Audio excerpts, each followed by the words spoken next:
Council meeting for July 23rd, 2024. Would you please join me in the Pledge of Allegiance?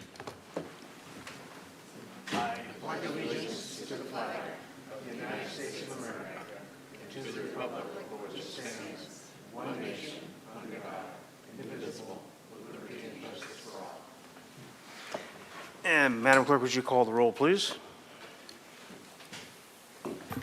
Certainly. Councilmember Harmon, not yet present. Councilmember Oscar Gutierrez. Present. Councilmember Friedman. Here. Mayor Pro Tem Jordan. Here. Councilmember Sneddon. Here. Councilmember Alejandro Gutierrez. Here. And Mayor Rouse. Here. And Madam Administrator, are there any changes to the agenda?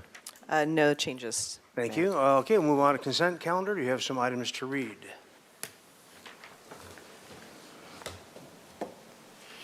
Yes, Mr. Mayor. Item 2, amendment to the Clean Water State Revolving Fund Installment Sale Agreement for the Braemar Wastewater Lift Station Rehabilitation Project, ordinance adoption. Recommendation the council adopt by reading of title only, an ordinance of the council of the city of Santa Barbara approving an amendment to the installment sale agreement with the State Water Resources Control Board for the Braemar Wastewater Lift Station Rehabilitation Project, Project 8602-110. Item 3, lease agreement with Santa Barbara Harbor Restaurant, Inc., DBA, the Harbor Restaurant located at 210 Stearns Wharf. Ordinance introduction agreement. Recommendation the council introduce and subsequently adopt by reading of title only, an ordinance of the council of the city of Santa Barbara approving and authorizing the waterfront director to execute the amendment to lease agreement number 2493 with Santa Barbara Harbor Restaurant, Inc., deferring 6 months base rent with lease terms ending December 31st, 2028, commencing upon the effective date of the enabling ordinance. Item 4, proposed assignment of lease agreement number 25399 Breakwater Restaurant located at 107 Harbor Way, ordinance introduction agreement. Recommendation the council introduce and subsequently adopt by reading of title only, an ordinance of the council of the city of Santa Barbara authorizing the waterfront director to execute the assignment of lease agreement number 25399 from Stephen and Sharon DeBecker, doing business as Breakwater Restaurant, to Breakwater LLC, located at 107 Harbor Way, commencing upon the effective date of the enabling ordinance. Item 5, amendment to position salary control resolution number 24071 with updates to classification and compensation for certain positions. Resolution. Recommendation the council adopt by reading of title only, a resolution of the council of the city of Santa Barbara amending resolution 24071, the position salary control resolution for fiscal year 2025 to amend the established salary for positions as listed. And item 6, authorization for waterfront department submittal of fiscal year 2025 California Department of Resources and Recovery, Cal Recycle, used oil payment program, OPP, application and acceptance of grant funding resolution. Recommendation the council A, adopt by reading of title only, a resolution of the council of the city of Santa Barbara authorizing the waterfront director to submit an application to the California Department of Resources, Recycling and Recovery, Cal Recycle, for the fiscal year 2025 used oil payment program, OPP, in the amount of $27,000. And B, adopt by reading of title only, a resolution of the council of the city of Santa Barbara amending resolution number 24066, adopting the budget for fiscal year 2025 to appropriate $27,000 in the waterfront operating fund for the OPP. Thank you. And are there any items that need to be pulled by anyone from council on the consent calendar? And do we have, I don't see anybody with a public comment about this. Do we have anyone online that needs to talk about the consent calendar?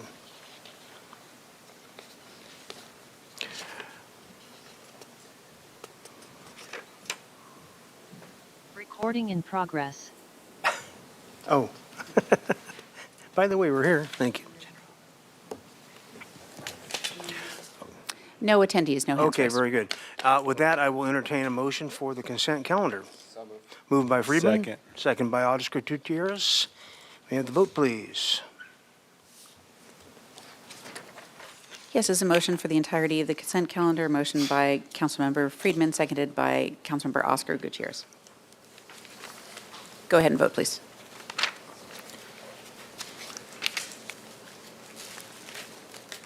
Passed unanimously. Thank you. And with that, we will take a report from the Finance Committee. Chair Gutierrez. Thank you, Mr. Mayor. Today at Finance, we talked about the initiation of an economic development program in collaboration with the Santa Barbara South Coast Chamber of Commerce, and we approved to pass the staff recommendation to forward it to the full council for further discussion. All right, very good. Thank you very much. And with that, we'll move on to public comment. Public comment is 3 minutes at the dais on anything that is not on today's agenda, but within the purview of this body. And we'll start out with Marilyn Brewer.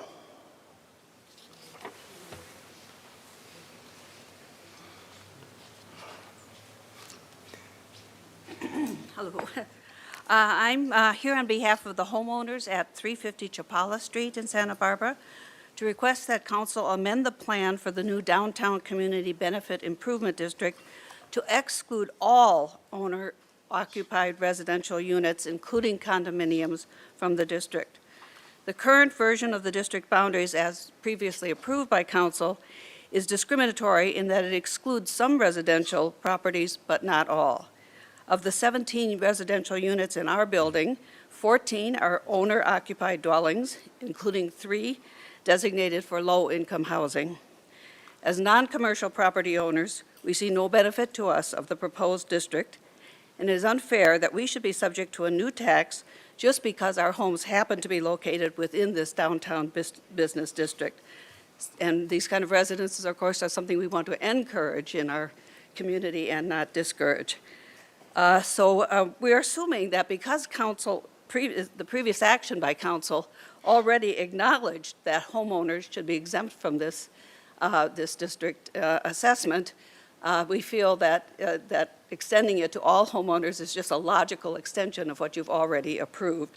And for that reason, we request that you make this change immediately before the new district plan is submitted to the assessor's office. Thank you. Jeff Schaefer is the next speaker.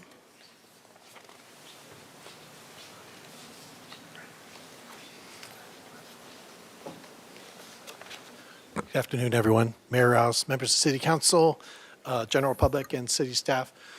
First of all, thanks for giving me the opportunity to share today. I currently work for Kingdom Causes, and we are contracted with the district attorney in the county of Santa Barbara, the task force, to help coordinate the strategic plan to combat human trafficking in all its forms in Santa Barbara City and Santa Barbara County.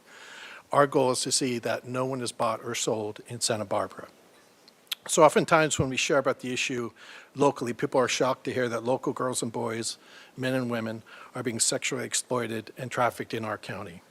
Today, I want to make you aware that it is happening in our city and highlight a partner on the front lines who is doing great work to prevent human trafficking, intervene when exploitation is discovered, and care for local survivors who are trying to find a way out. So I want to highlight the great work of Noah's Anchorage, which I'm sure many of you know about. Noah's Anchorage is a community care licensed youth homelessness prevention center. At Noah's Anchorage, they provide a welcoming and supportive environment for youth ages 12 to 17 who are homeless, at risk of homelessness, have run away, or who are in an unsafe situation. All youth who come to Noah's have access to healthy meals, warm showers and hygiene supplies, clothing, and a supportive adult. Both residential and non-residential services are intended to support physical, educational, and emotional well-being. So let me give you some data. From January to June, Noah's Anchorage filed 37 suspected child abuse reports, or SCARs, and 18 of those were reports of commercially sexually exploited children. 13 of those 18 reports were related to unique children, which means that Noah's serves 13 local girls who were suspected or confirmed of being sexually exploited in our city. So that's over 6 months. That gives you an idea of the reality of it happening now. These are only the young girls that we know of recently, and we know that people who are being trafficked do not understand the situation they're in or often report themselves as being trafficked. We feel like the city of Santa Barbara has a certain responsibility to the most vulnerable. As you know, we've worked together on many things related to that.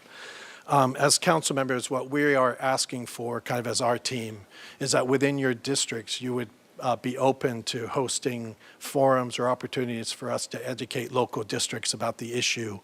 It's really important that children and families and businesses and faith communities all know about the issue as we try to rally support to help young people at risk. So I thank you for your time. Thank you. Mr. Gutierrez, do you have a question? Not for Mr. Schaefer, although I would like to talk to you about that. later. All right. I had a Go ahead. question. I had a question about the previous speaker for the city attorney. Okay, is there a question or? Ms. Connect, can you give us update on whether or Well, not? we're not scheduled to discuss that this time, but we could, I certainly could discuss it offline. We can't discuss it, I don't think, as a body right now. I just want a reference. Councilmember Gutierrez, we could talk about that at the end of the council meeting for city attorney updates, if you'd like. Oh, thank you. Great, thank you. Very good. All right, Kayla Peterson.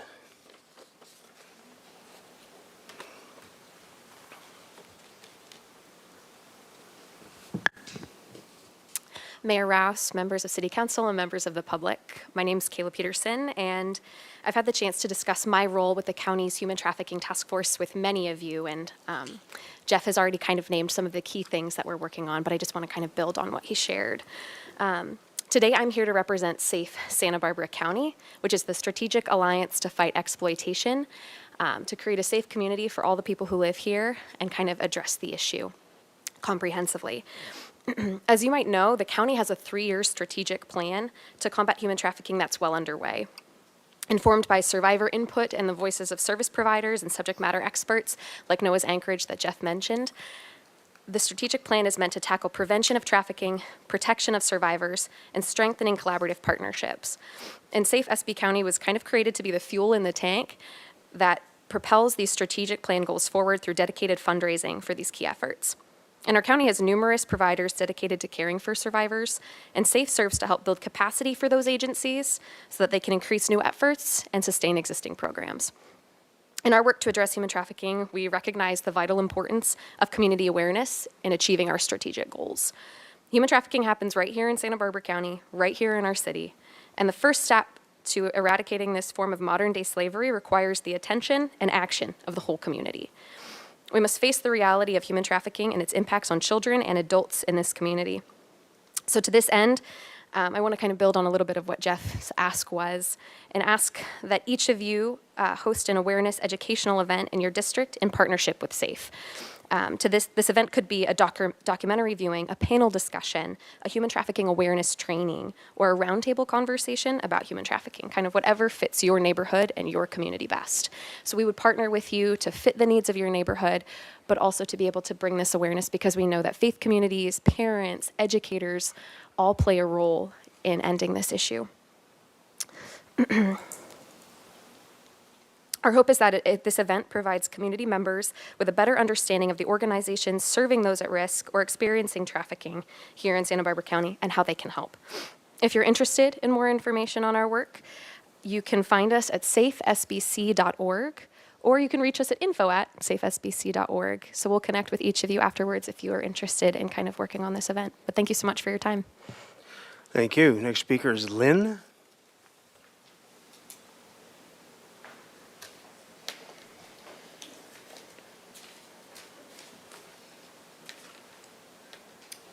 Honorable Mayor, City Council, thank you for your service to our community. I apologize for the sunglasses, but I got to read.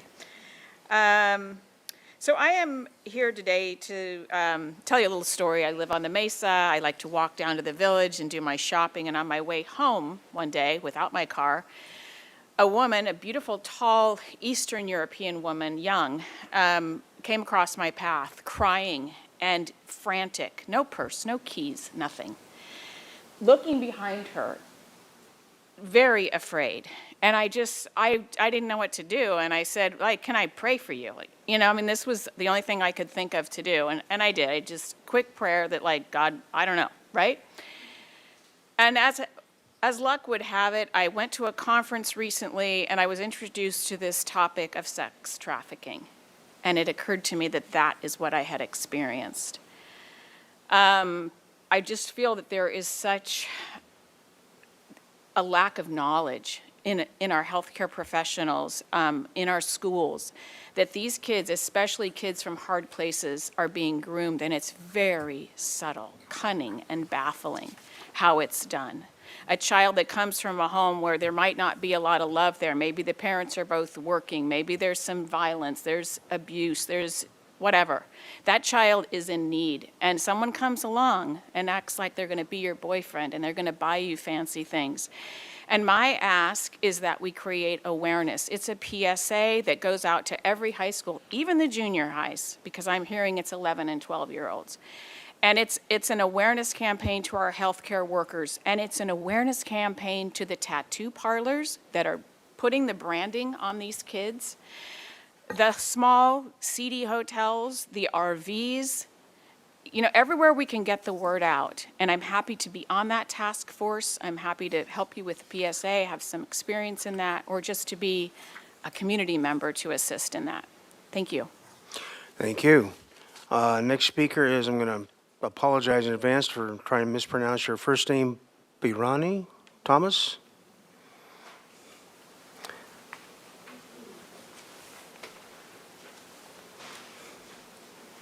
Thank you, Mayor, and members of the City Council, members of the public. Byron E. Thomas, it's a tricky name. But I just wanted to thank you for your service. I know that you entered government work to make a difference, and I thank you for all the ways that you try to make that happen. And I know there's a lot of issues before you. So I am beating the same drum as a community member, as somebody who's become newly aware just of the, well, increasingly aware of the prevalence right under our noses of the human trafficking that's going on. I first became aware when a daughter of an acquaintance went missing her freshman year of UC Davis, and she had some severe mental health issues. She stopped taking her meds and had a falling out with her parents, and then when she was finally found, she was strung out and under the control of a pimp. So it is literally the girl next door that is having these things happen, people that you would just see right under your nose. So I have started working with the organization Olive Crest, which I'm sure you're familiar with. It is an aftercare program that helps these teens with education and counseling, giving them autonomy for their future so that they actually can be in control of the decisions for their life. And they really help the most vulnerable, which I know is one of your goals. And so I just wanted to come and let you know that I have personally gotten to know a girl who was telling me about her pimp, who for the first year she thought was her boyfriend.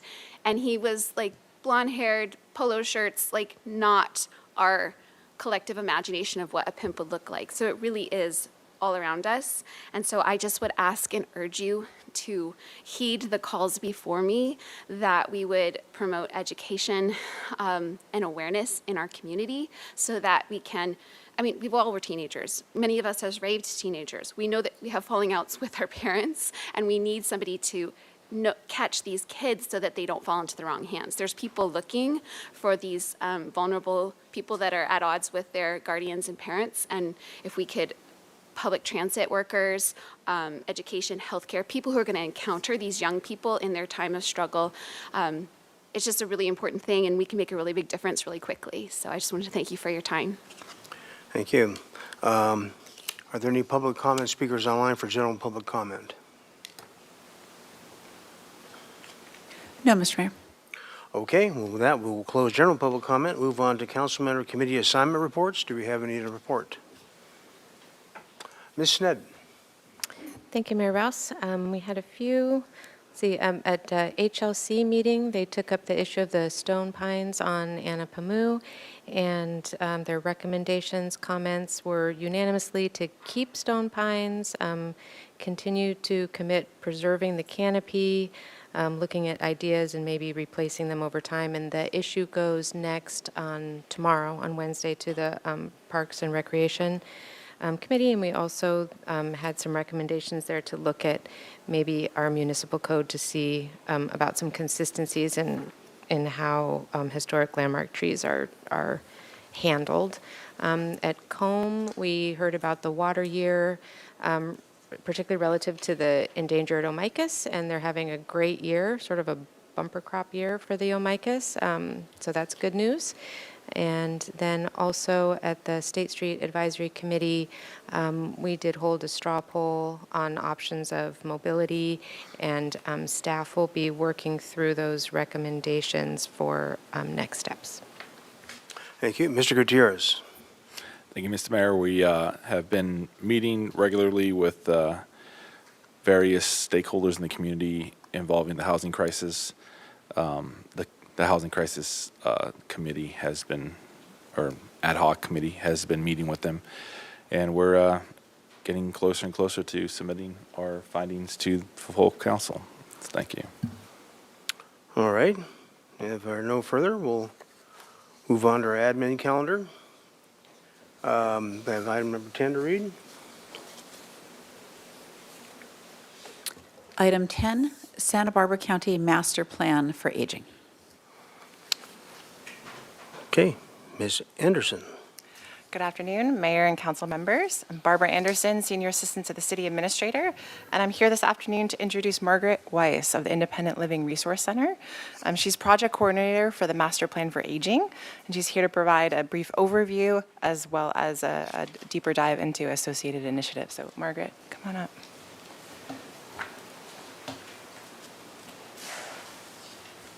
Good afternoon, and thank you so much for this time to give you an overview of the Master Plan for Aging and perhaps a little bit of conversation about what might be appropriate for the City of Santa Barbara within that bigger plan.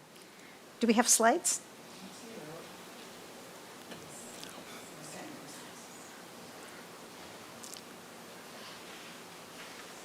Ah, there they are. And do you want me to use a clicker or just ask you? Okay, well, very good. Let's go ahead and go to the next slide then.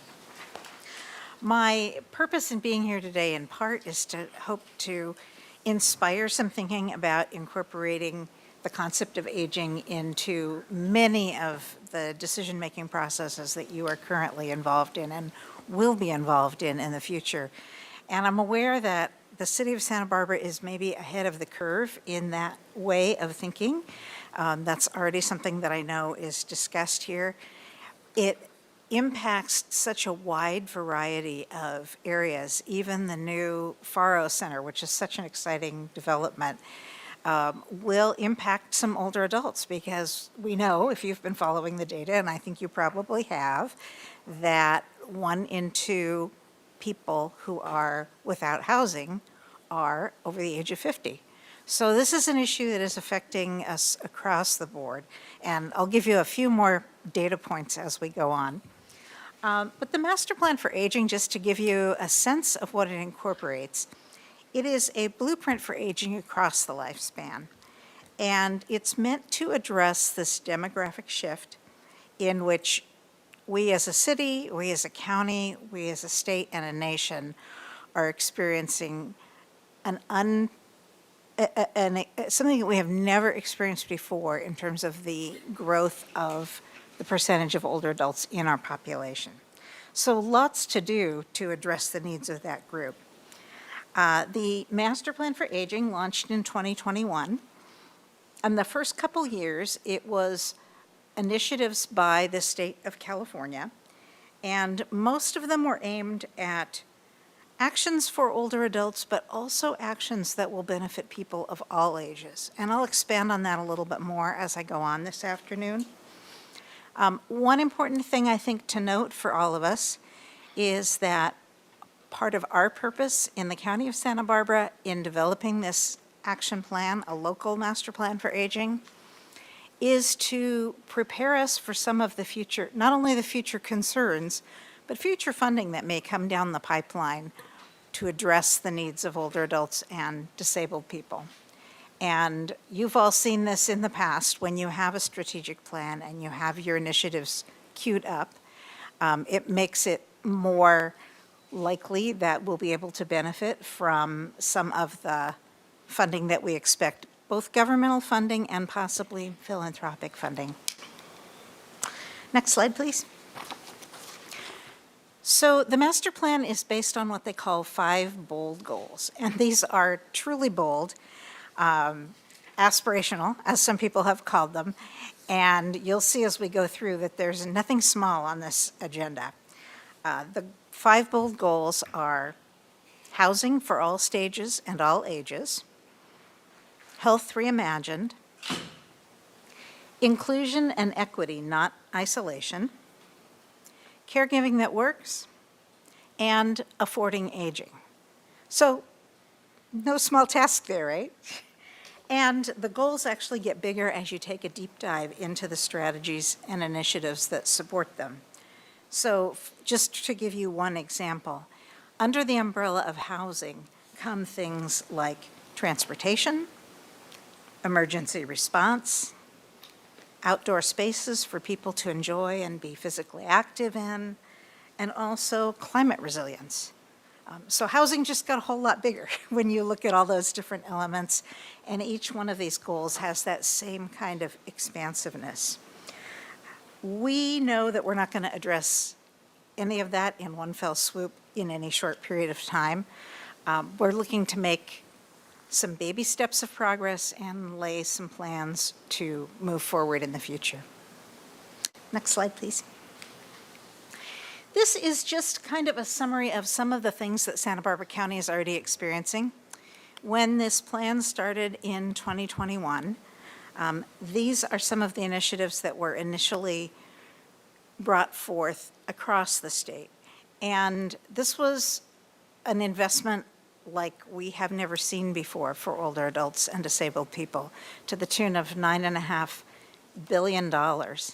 And we now have in our area more behavioral health and mental health needs support, counseling and case management, a digital connections program that some of you may be very familiar with, a somewhat expanded senior nutrition program, expanded healthcare in what we call the CalAIM expansion, which allows our own local SynCal Health to do more for Medi-Cal patients beyond what we think of as traditional health care, but to include some of the supportive services that help people take advantage of good health care. So keeping them in their homes and keeping them with enough food and supports to be able to care for their health.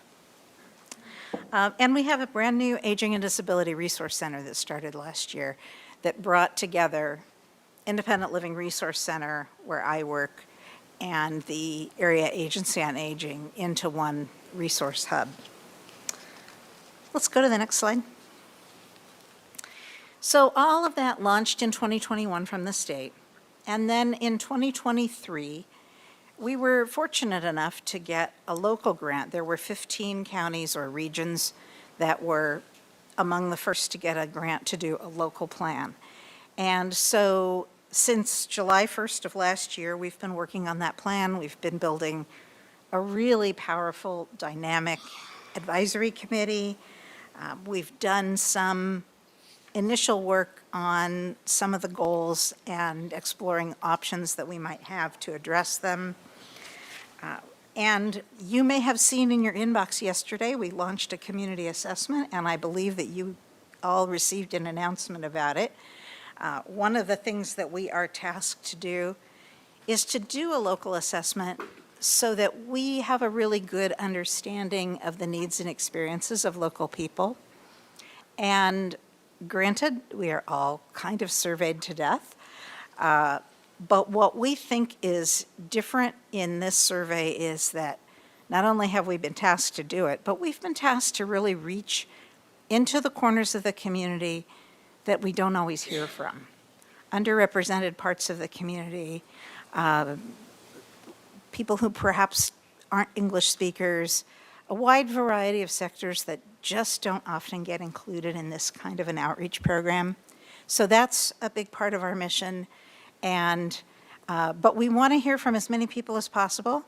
If you fall into one of the categories, and a lot of us do, where you're eligible to do this survey, please do. We'd love to have your 2 cents worth. And please share it with others. If you know other groups that should be contributing, we'd love to have that as well. Let's go to the next slide. And the next slide is my data slide. I'm sort of a data nerd, and I could probably spend all afternoon talking to you about that, but I will not. But I think there is some compelling data, and it's worth taking away at least a few key points. Maybe the most important one is that we are closing in on having 1 out of every 4 people in our community over the age of 60. And that's expected to happen by 2030, which is, a minute away. But it's already happened in some communities in the county. Some communities are already there. What we know about people over 60, one thing that I find really interesting is that that is the group, part of our population that is also diversifying most rapidly. And so we will see really a vibrant population over the age of 60, and also perhaps a population that's struggling with certain things as a result of that diversity. Over the age of 60, 1 in 3 people struggle with poverty. 1 in 3 live with a disability. 1 in 5 have a chance of developing dementia, and 7 in 10 need some kind of help, either at home or in a facility, to be able to continue their lifestyle. Let's go to the next one. So, lots of compelling data. It can be a little overwhelming and depressing. There are also some good models out there to address this, and one of them is what's known as an age-friendly community.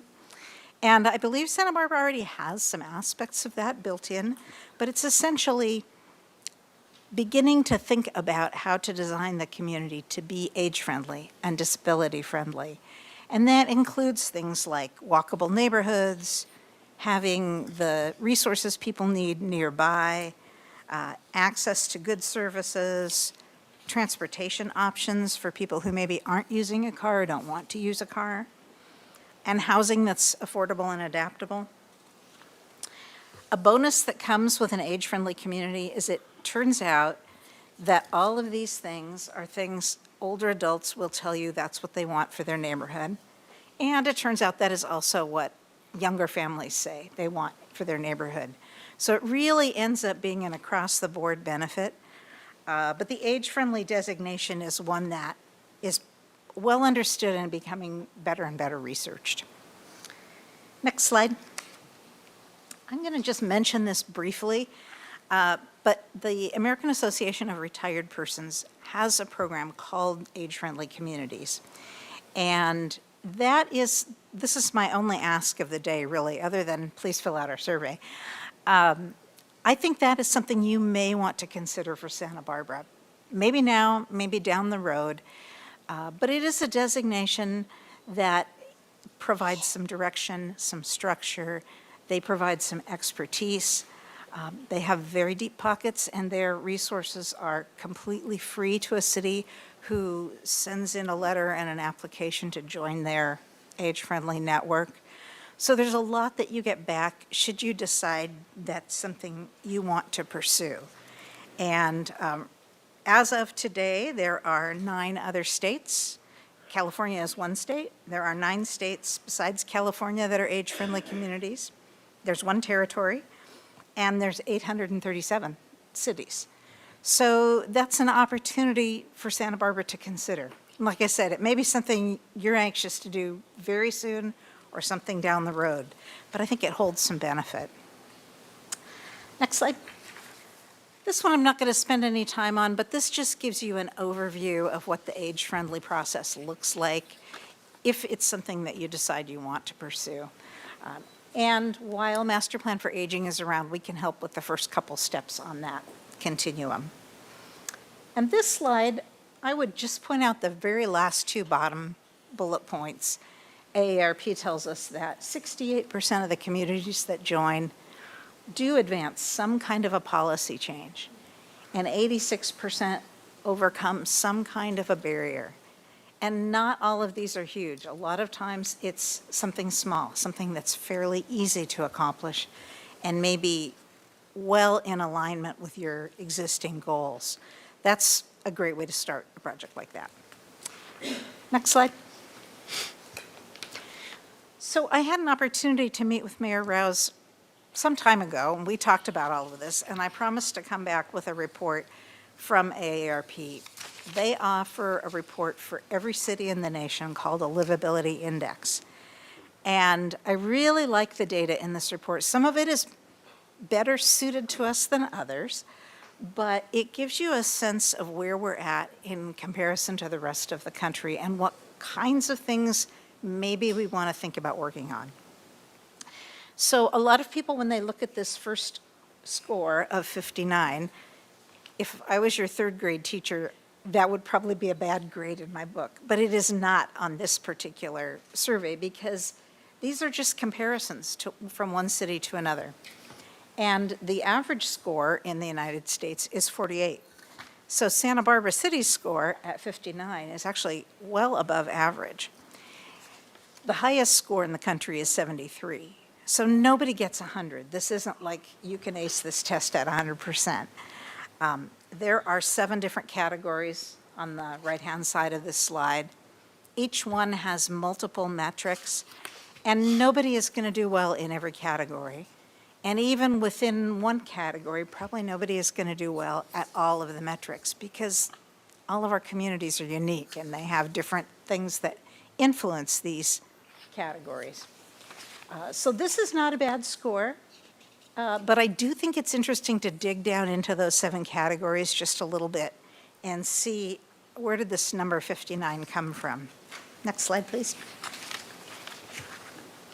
So no one here is going to be really surprised to see that one of our lower scores in the city of Santa Barbara is housing.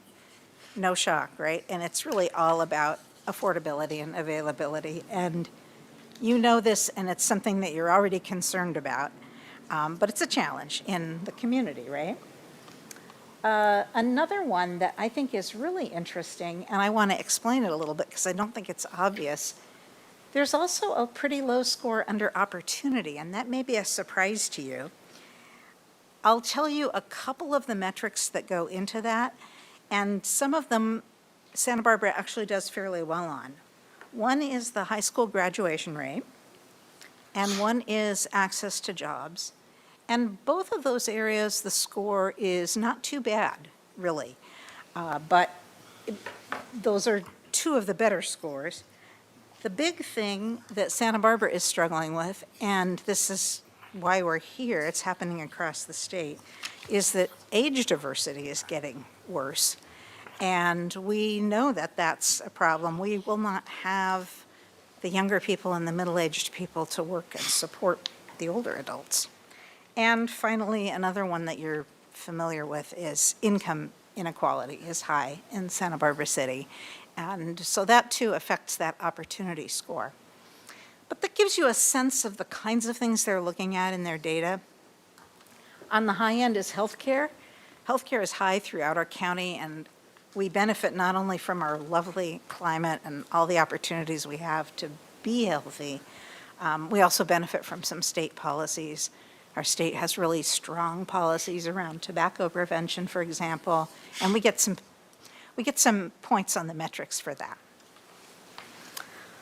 Okay, last slide. So that is like a really quick and dirty overview of both the MPA and what the AARP Livability Program is all about. And I hope it gives you kind of a sense of what we're working on and what might be a good fit for Santa Barbara. This is probably a good time for me to see what questions and comments you have. Does anyone have questions for Ms. Wood? Okay, Mr. Jordan. Thank you, Mr. Mayor. Thank you for this. It's really good information. Curious on, well, it's the second slide in my group, but it was the 1 in 4 people will be age 60 or older by 2030. I'm well ahead of that pace, thank you. But I'm just curious, what was the historical percentage that you're referencing that this is much greater than in the past? So if it's going to, by 2030 or getting close now, it's 25%. What did we look at like 50 years ago or 100 years ago? What was the percentage? That's an excellent question, and I would have to look it up to give you an honest answer. If you had to guess, what do you think? But if I had to guess, I think that many years ago, it might have been more like 10% of the population or even less. So pretty dramatic. Yeah, yeah. I mean, we have extended people's lives, the length of their lives, and also expanded the number of people in that population. So it's been kind of a double whammy of growth. I hate to use this phrase, but it's the baby boomer effect to some degree. And then just really my other kind of question or comment, I'll just pose it as a question for you, is really more distressing to me is not that, say, for example, on the livability index, we're just 59 compared to 73, is what the heck's between 73 and 100, or between any of those other little round circles and 100, that nobody is even near 100? I mean, why is that? Or is it so difficult? Or is the 100 just out of sight, never reachable? Or, My gut feeling is that it probably isn't reachable, and it's partly because of the way they've designed the index. They want it to be a really big, wide continuum and spread things out so we can see where things are working and where they're not. I can tell you, for example, that Aspen, Colorado is the city that got 73, the highest score. And if you think about Aspen, there are probably some challenges in Santa Barbara that Aspen does not experience. But it's not always obvious either. For example, I've been going around to a number of city councils and giving this presentation. And let me just take a quick look at the categories, because I was pleasantly surprised and really got a little bit of learning to see that Guadalupe had a high score in the category of, why aren't these jumping out at me? Hang on.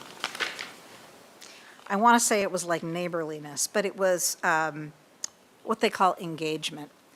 And two of the categories that they scored really high in are that they do know their neighbors, and they indicate, this is census data, that they have a neighbor that they could go to for help or to help solve a problem.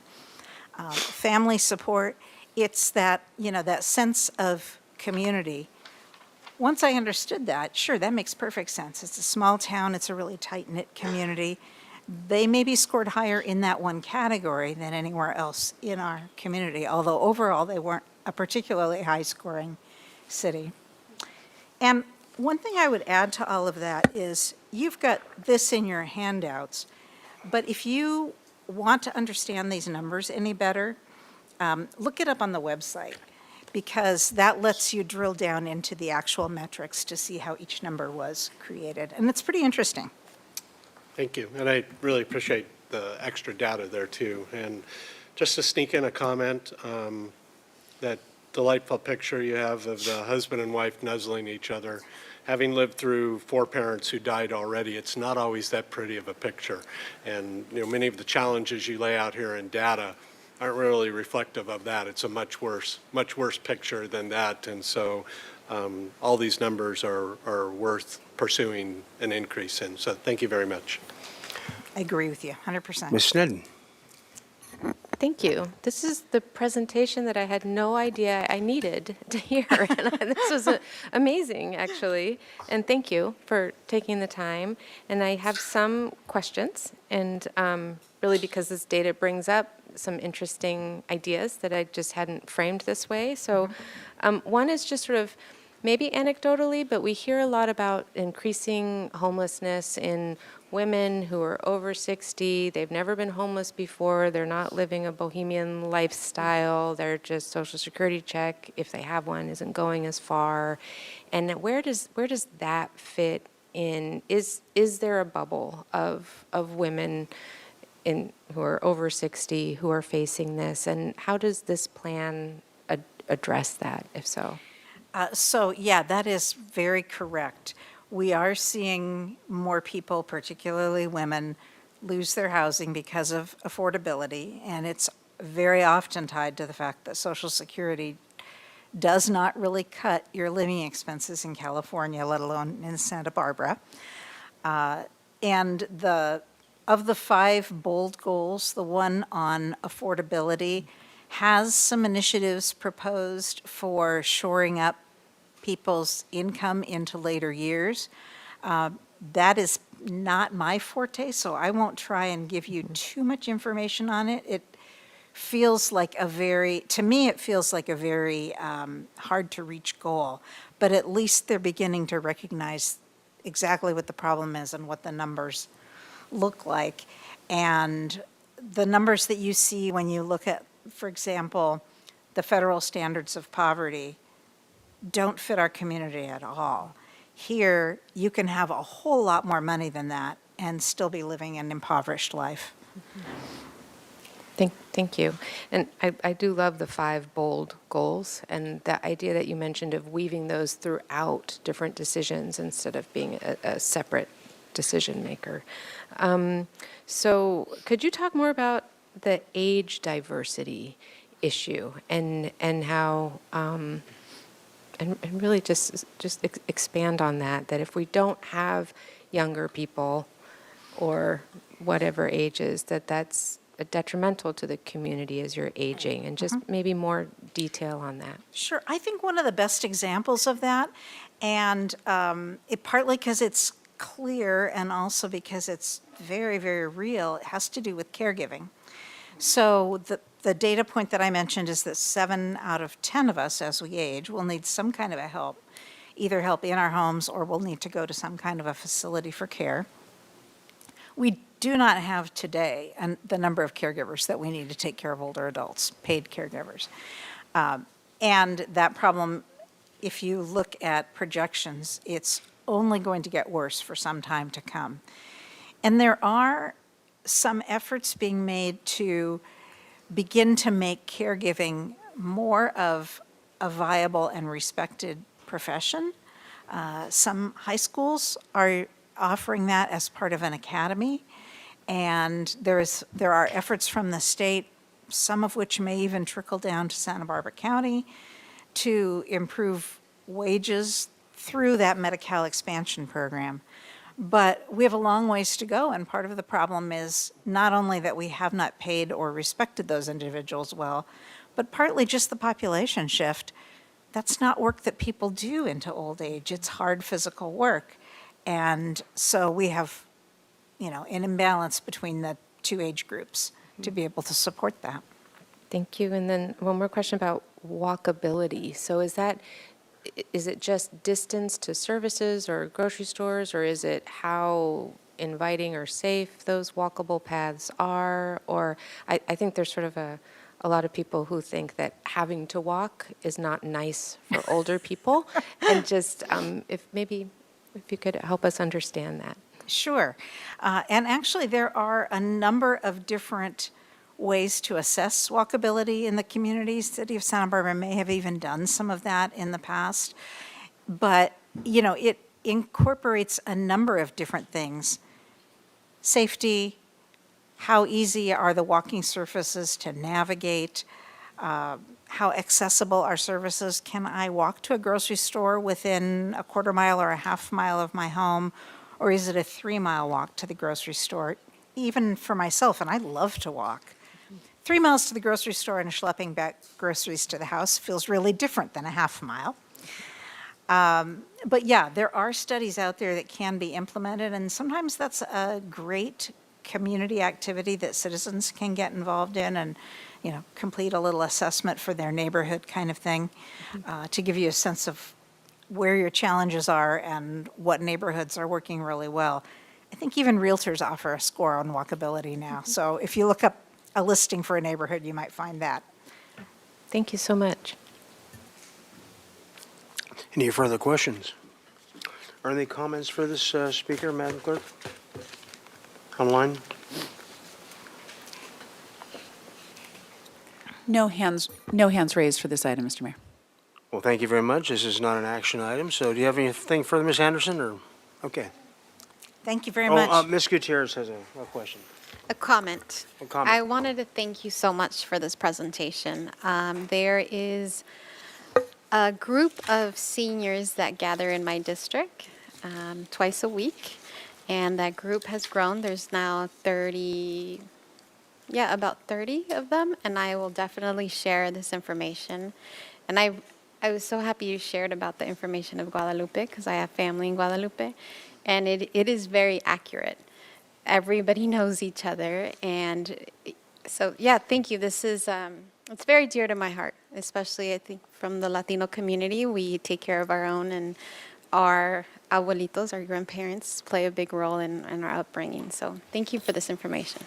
My pleasure. Thank you so much Thank for you. Appreciate listening it. today. Appreciate it. Very good. And with that, we'll move on to item 11. Madam Clerk, you have an item to read?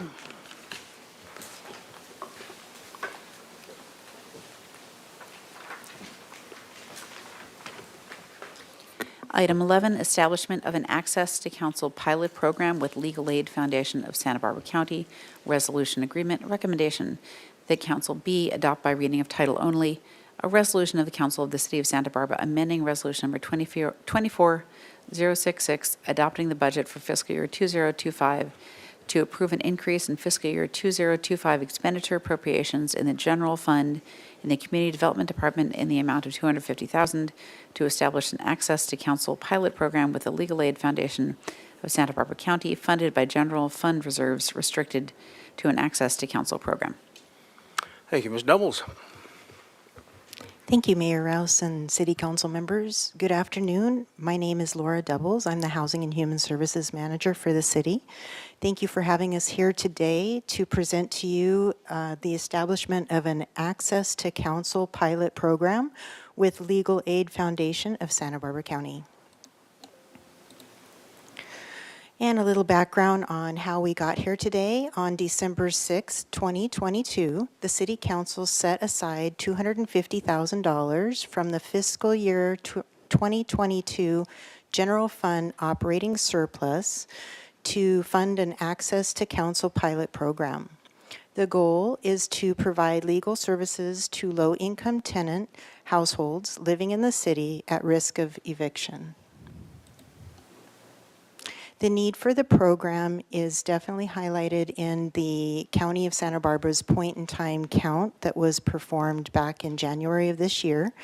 In the city of Santa Barbara, the statistics were for the homelessness was increased by 25% from the previous year, from 787 to 987 individuals. And it is critical to prevent displacement of from housing in order to successfully address homelessness. Sometimes it is unavoidable, but the provision of financial assistance does enable tenants to help secure other housing options. Legal Aid Foundation of Santa Barbara County has submitted a proposal in response to staff's request to operate the pilot program for the city. This pilot program will expand legal aid's current capacity with a minimum of 80 additional households who live in the city and are at risk of eviction by providing legal advice all the way through to representation in court and mediation. According to what we perceive as the demand for this program, the household income cannot exceed the very low income category, which is 50% AMI and below, to be eligible. Legal aid has prioritized cases. Once the income level requirement has been met, the following criteria on the screen will be prioritized. So if a notice to quit has been served, our clients are in subsidized housing, which would include hearings pertaining to their possible loss of housing benefits, such as Section 8 housing choice vouchers, or if a landlord is currently represented by counsel, where an eviction is likely unlawful, or where the tenants may have barriers to navigating the legal system, such as limited English proficiency or disabling conditions or other identified barriers. The services that will be provided by this pilot program will be provided regardless of a resident's citizenship or documentation status. This program will allow legal aid to be able to hire one full-time program attorney and a .65 full-time bilingual Spanish-English legal assistant or intake coordinator, and also employ administrative personnel as needed. The city will require quarterly reports to be submitted with financial and program progress updates, including personally identifying demographic data, which will help the city to assess the success of the pilot program. These reports will be posted on our city affordable housing webpage to be accessible by the public. Legal Aid will host one outreach event to the public at the inception of the program. And as a one-year pilot program, it gives the city the ability to assess its success prior to committing further funding. And now I'd like to introduce the Executive Director, Jennifer Smith, from Legal Aid, and have her present to you. Thank you.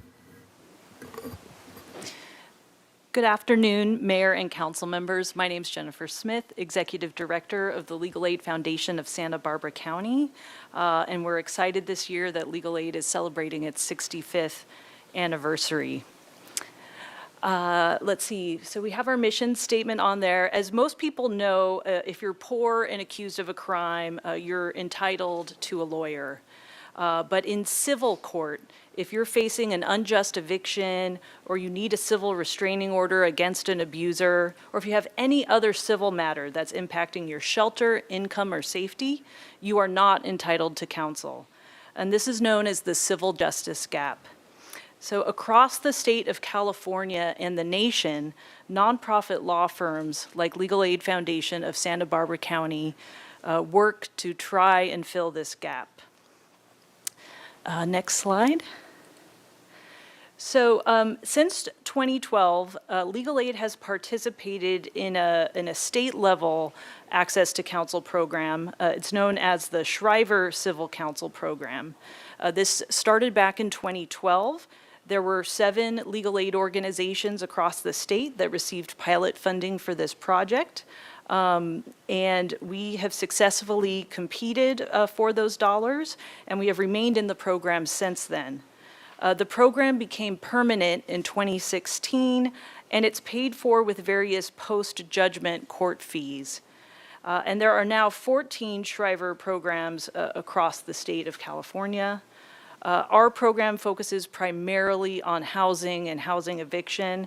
There is also a small probate component, and we do that program in partnership with the courts. And I know there's been some information that was circulated about the statewide evaluation of that program. And the findings found multiple different things, that there were fewer default judgments entered against tenants and fewer judgments entered overall. There were more settlements and fewer trials, and this is compared to if somebody was self-represented in court. Litigants also felt supported. Their financial burdens were reduced. And importantly, the outcomes supported long-term stability. That Shriver-represented tenants were twice as likely as self-represented tenants to receive some additional type of case outcomes to help support stability and abilities to secure other housing as needed. So on this slide, I did want to note there is an error on this slide. This data shows our organization-wide data from fiscal year 23. But for our component of our Shriver program in fiscal year 23, we closed 258 cases. Of those, 19% of clients identified as disabled and 17% identified as limited English proficient. And in the current fiscal year closing 24, this is preliminary data, but we're showing that we've closed out 265 cases with 24% of clients identifying as disabled and 15% of clients identifying as limited English proficient. The other thing I wanted to note about the Shriver program is the eligibility requirement in that program requires that participating clients and families have incomes at 200% of the federal poverty level and below, which in our county is a difficult standard. Again, actually was previously mentioned because that federal standard doesn't reflect the cost of living or wages in California. So if you're meeting federal poverty, you're really, really poor in a nutshell. And so I think an important aspect of this proposed program is that we are using the city area median income as the measure. And so I did want to note that distinction. Thank you. So this proposed pilot program is outlined with our city's goals under our housing element, specifically Goal 4, promote housing stability, Policy 4.1, anti-discrimination assistance, which states, continue to provide and strengthen anti-discrimination legal assistance and support for tenants facing harassment or eviction in efforts to prevent displacement of existing tenants. Prior to this presentation, that is Central Coast Alliance United for a Sustainable Economy, or otherwise known as CAUSE. And their response was they thanked staff and will provide input. Santa Barbara Rental Property Association, or SBRPA, their response was that they do support the pilot program and tenants being informed of their rights and responsibilities. And the Santa Barbara Tenants Union, or SBTU, they thanked staff as well, and they actually provided the council direct input today. In summary, this pilot program will be in partnership with a local agency, Legal Aid, who has a very successful, established track record and staff has worked with for many, many years. It will provide very low-income tenants, households, with access to representation that they may not otherwise afford. There's going to be an opportunity, because it is a pilot program for 1 year, for the city to evaluate the key outcomes of the program, such as housing retention. And it also does contribute to the city's housing element goals.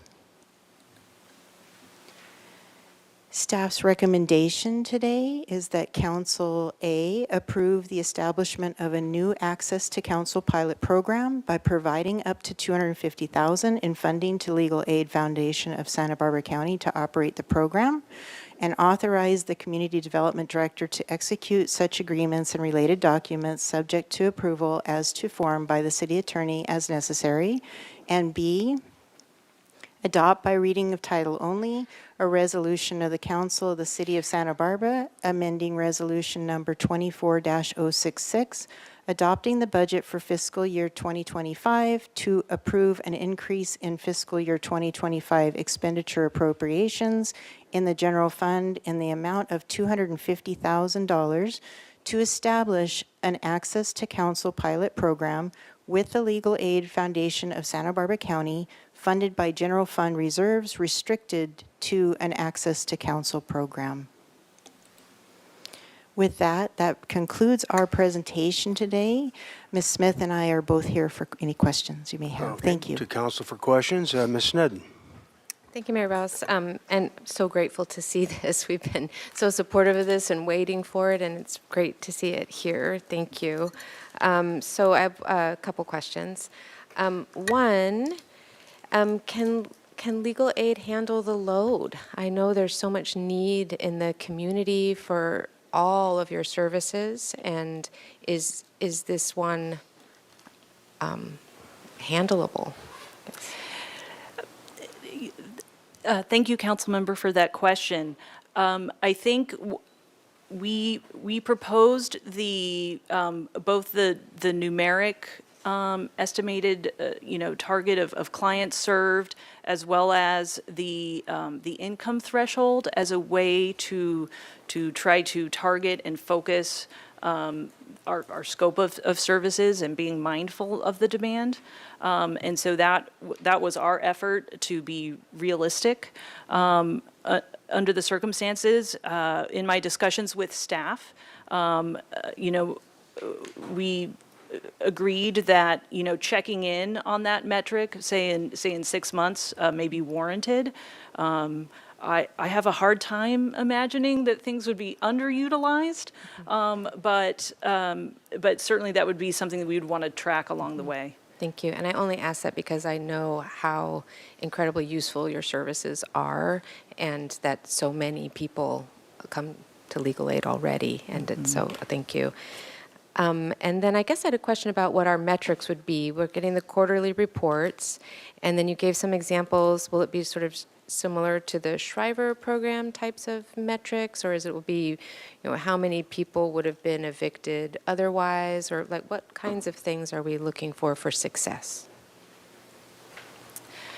Typically, the type of data we would report maybe similar to the types of data that the city staff or others might see in terms of like maybe CDBG type of data reporting. So, we can report out like, total numbers of households served, various demographic information. We collect sort of the economic benefit of each case, the legal, the level of legal service provided and legal outcomes. The data would likely not be quite as robust as what was collected at the state level. The state funded a third-party entity to undertake a full evaluation of the project statewide. So I wouldn't expect that it would quite be to the same degree as that statewide program, but those types of measures is what we would Well, that's a really good point. I wouldn't want funding to go to analyzing data when it could be going to actual legal assistance. So thank you. And then, well, these funds are going to be drained pretty rapidly. That's not enough to do all the things you're going to need to do. And then you mentioned in the Shriver model using some regained fees, or how are we, maybe this isn't a question for legal aid, but maybe for our staff about, do we have sort of proposal for how to replenish these funds if this is successful, which I'm assuming it's going to be? Thank you, Mayor Rouse and Councilmember Sneddon. At this point, as you know, the council set aside that money out of surplus operating back in 2022. So we don't necessarily have an earmarked funding to move forward on this. This would have to be something that the council would have to consider at the time that we would bring it back. And I would propose that we probably would be coming back like in 9 months to really go over a lot of the program statistics and then to see if council was wanting to continue on. Thank you. That was going to be my next suggestion, to come back in time so that we have enough time to Right. get the funding going. Yeah, if we want to make sure that not only do we, allow legal aid to keep their staff, but that any cases that may be, being represented at that time, we still have time to make sure that we complete. Thank you. Yeah. And two more questions. And another is, how would this interface with the rental housing mediation task force, or would you go to mediation first, or if you know it's a legal issue and there's civil issues, you just go straight to legal aid, or how are we recommending for people seeking help? Thank you. Yes, I'll pass this off to Ms. Smith as well, but we actually in RHMP really will value this contract with them because we currently have a lot of clients that come in that are not represented and may be monolingual, and yet the landlords are already represented by counsel. So a typical, handling of that case may be to send them legal aid's way because we have to remain a neutral party in that mediation. But if they are interested in mediation, we can have legal aid represent that client, and then we still are able to do a mediation and avoid the court system. So it's very complementary. Thank you so much for clarifying that. It's not either or, but it gives, okay, thank you. And then with the income limits on there, I was just wondering if there are opportunities for, I don't know if the term is class action, but for joining clients together who are maybe involved in a mass eviction together, and maybe some of them meet the threshold and some of them don't, but grouping people together might be helpful, and I might be getting too far afield into the what ifs, but are there potential scenarios where linking people up together? And I can see you thinking very hard, so you do not have to answer this question. Actually, I don't want to put you in any kind of position. I was just Thank you for interested. that question. With my experience of what we are going through currently even, we do have cases where it may involve several households in a property. And the good news is that our mediation program, if they sign on to actually go through our HMP for that, then we are able to accommodate all of them. Now, if they were to go through the legal aid program that we're setting up, of course, that would be very low and below.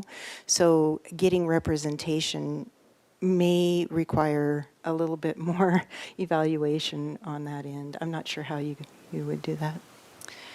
Yes, just, I think, generally speaking, I think we, would stick with the parameters of this current program.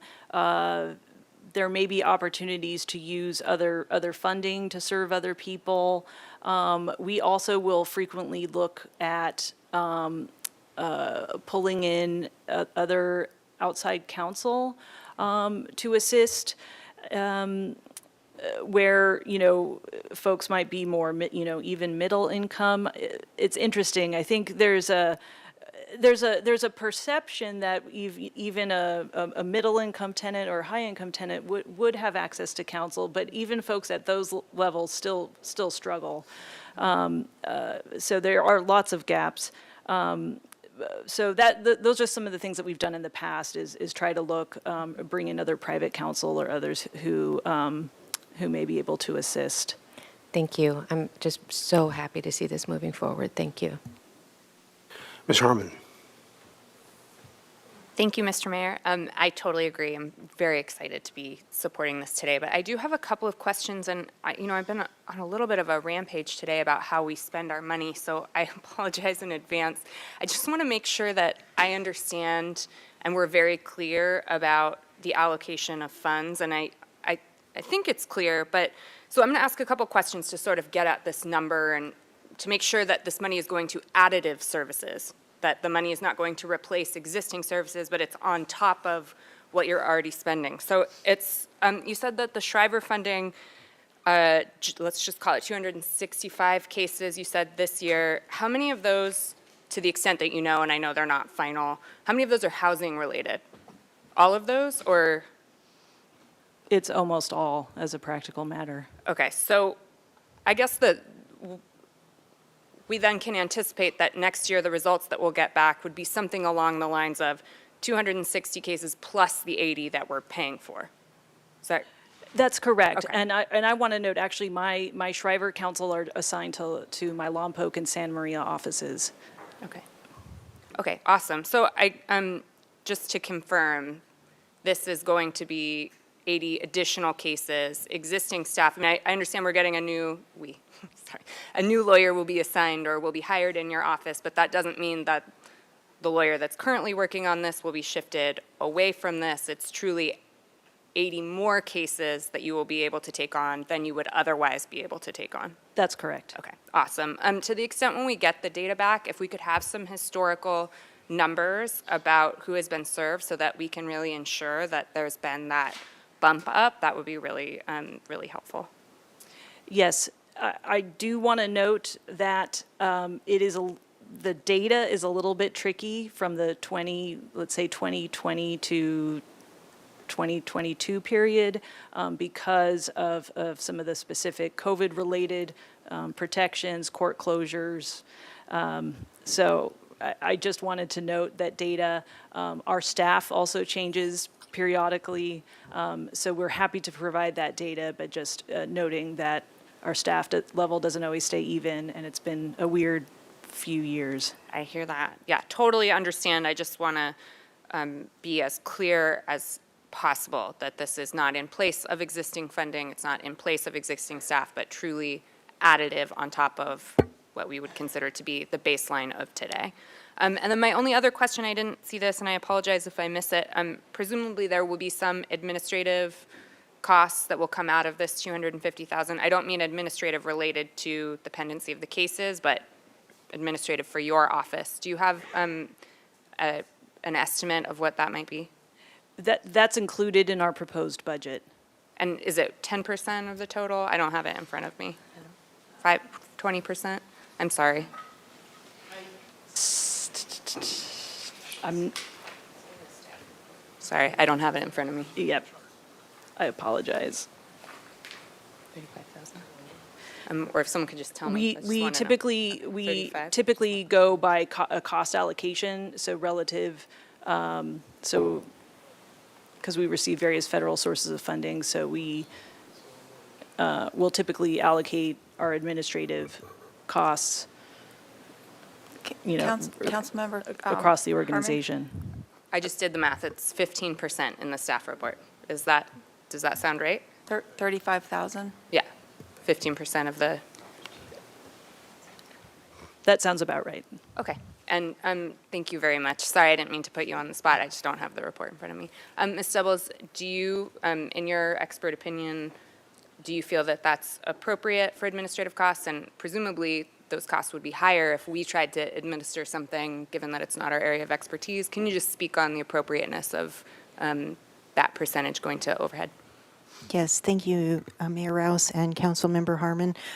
Yes, as you kind of referred to, it is administrative costs is definitely something that is warranted in cases, and sometimes you actually use a lot of that in preparation for different elements of the case and court proceedings and everything else, and so 15% or 35,000 is definitely lower than what we would probably be able to do this program for. And I think it is very reasonable, honestly. Thank you so much. Appreciate it. Mr. Jordan. Thank you, Mr. Mayor. Data rampage, huh? I kind of like that. It's a new look. So, I'm confused on the 250,000 equals a minimum of 80 households. So is that just you're projecting that we'll get to 80 with the 250, and then you'll stop in the household count when the money runs out? Is that kind of how we're doing this? Thank you, Mayor Rouse and Councilmember Jordan. We have determined that 80 households it's a projection, to be honest, and we are holding that as a threshold that we want to definitely meet that, and we will definitely serve as many as we can and hope to actually complement it by our RHMP to where we can possibly serve any of the clients, with our program as well, in order to kind of reserve that, access to legal representation for households that really do absolutely require that. But there is no maximum that we have. We definitely will serve above that. But yes, we would be kind of limited in our program, being that they're hiring one program attorney and the 0.65 to, how much money we've allotted. Okay. There's in that projection, there's probably no consideration that you would blow through very low-income clients and chase low income and have a need to get that permission in advance. You'll have plenty of very low income to handle, right? We expect and anticipate the demand in just that category alone will be plenty for this program. However, staff intends to reevaluate at 6 months to see where we're at on that. And then it's a possibility we could do an amendment and go up to low income at that point. And then do we anticipate having any role in reaching out to the philanthropic community specifically for this to add to that 250,000? We sit here all the time and hear from NGOs or other quasi-governmental agencies that, if you give us $1, we'll do more than $1 worth with it. So we're given $250,000, and is there a role for us or legal Legal Aid Foundation to take that and go out and search for people that have money out there waiting for something like this to be put in front of them, and they will contribute. Thank you. I fully anticipate that if the program is very successful, that this pilot program that we're doing would definitely probably attract more funding ability. I don't know if, Ms. Smith, would you like to, about legal aid's?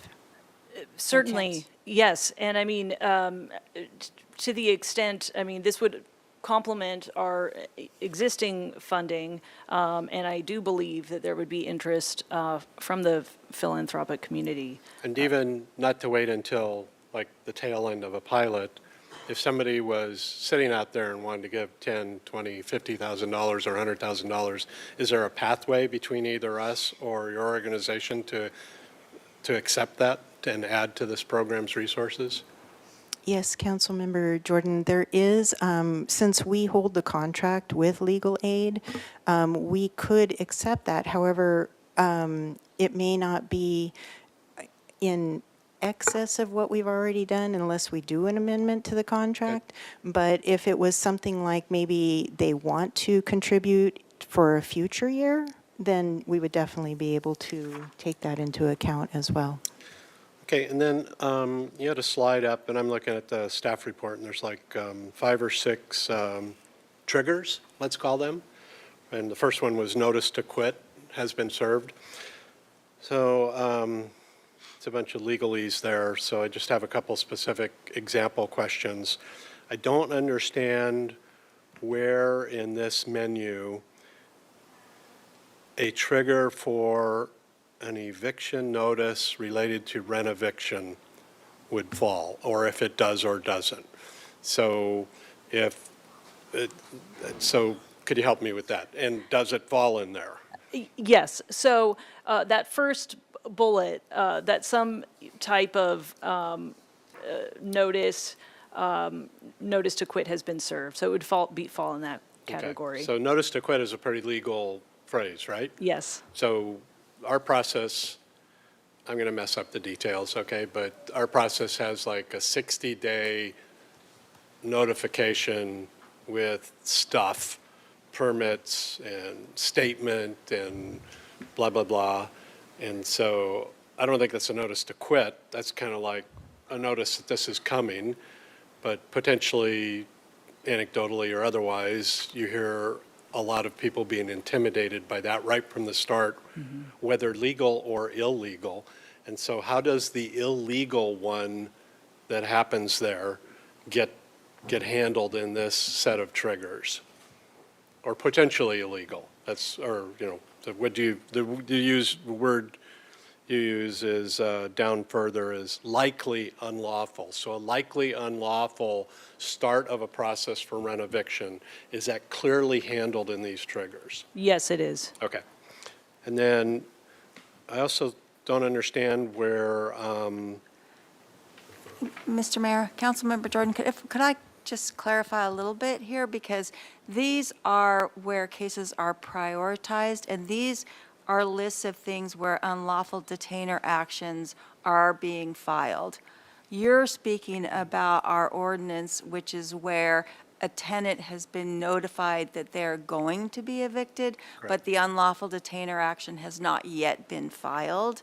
So, you know, when a tenant is going to be evicted is where our ordinance kicks in. And at that point, we would say, you know, go to legal aid to get legal advice. So this contract also kicks in for legal advice, right? My concern is there's a timeline there of days or months that occurs, and she's our favorite poster child right now, that people get intimidated and have to change their life, have a life-changing event, and because they don't know, they didn't get advice, they didn't have legal advice to push back against that 30 or 60 days because it's not meeting this trigger, but the bad stuff happens anyhow then without popping this trigger and having them get advice or representation that would tell somebody, you're not doing this right. And so, you understand what I'm saying, right? Yeah, absolutely. So my question is, in the case of large unit renoviction processes, why are we not also attempting to catch that early? I think this contract would also catch that, because Okay. this contract also provides for providing tenants with legal advice. Okay. Not just legal representation in unlawful detainer actions. This list here just talks about prioritization. Right. Because we do want tenants that are being caught up in unlawful detainer actions to be represented. But we're Okay. also providing legal advice in the situation where tenants are first entering into the eviction stage. Okay. And then I'll stay with you, Madam City Attorney. So, and I get it that these are priorities, but I'm worried that what you see that are of significant impact maybe not are not listed on these priorities. And the other one I hear anecdotally quite frequently is illegal rent increases, where, so an increase in excess of the 5% plus CPI, and people without advice or representation, again, are intimidated into putting up with those. And so I don't see where that falls in a clear set of priorities either. And so, but it would fall under, we will give you advice and help you with that, but it's just not listed as a priority also, right? Right, correct. And those are also things that our rental housing mediation group helps with Well, but as well. to be But fair, the other party has to come to the mediation. that's right, that's Yeah. right. But those are exactly things that Right. would be covered by this It's contract. not a lot of mediation involved if you're asking for an illegal Right, rent right. increase, Well, right, but right? those are things that would be where we would say, this is what this contract is providing, Okay. legal advice to those So, tenants. okay, I'll save some comments for that. And then, I think that's all I have. That's it. Thank you very much. Ms. Gutierrez. Thank you, Mr. Mayor. Going back to the presentation, again, a lot of my questions are based that we have a public that is listening right now that normally don't listen to city council meetings. And this one is a very important hearing. Let's see, slide 3. Where it says homeless increased by 25% from 2023, 2024. Could you tell us where this information came from? Thank you, Mayor Rouse and Councilmember Gutierrez. Yeah, that actually came from the County of Santa Barbara's point-in-time count. Thank you. For- And then, in very simple forms, on slide 4, where it says household income cannot exceed the very low income, could you explain in numbers, and it would be great if you give an real life example of what very low income is or looks like in the city of Santa Barbara? Yes, thank you, Councilmember Gutierrez. I'm going to go to this slide here. So as you can see, the asterisk at the bottom here, it gives kind of an example of a household of 4 at very low income level is $81,300. So the household income of all tenants that are in that household together combined could not exceed $81,300, or else they wouldn't be eligible for this program. Perfect. And that goes back to slide 5, where it says program proposals, sort of the causes of, or let's see here, where it says clients that have limited English, they would still have to fulfill the income requirement in order to get legal assistance, right? That is Okay. correct, yeah. Just for clarification. And piggyback on Ms. Harmon's about just being fiscally transparent, and especially right now with our budget. When we have the 6 months evaluation, Is it any way possible, again, so we can have very transparent reporting, that if each case that comes from this funding, there can be some sort of, like just a tracking system where we report they came because of past due rent, or it was because of the just cause?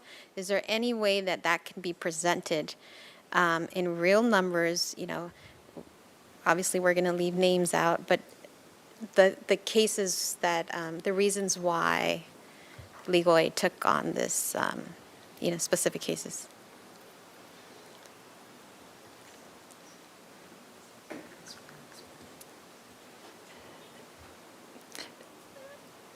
If I may, I'm just trying to think about our current, the data that's currently collected in our case management system. I don't think that that's a particular item that we're currently collecting at the intake process. But that is something that we could look at adding in terms of our intake forms. The reason I'm also asking is because a couple of my colleagues talked about, future funding. If this is successful, how do we keep this funding going? And I know that for grants out there, they want to see the data.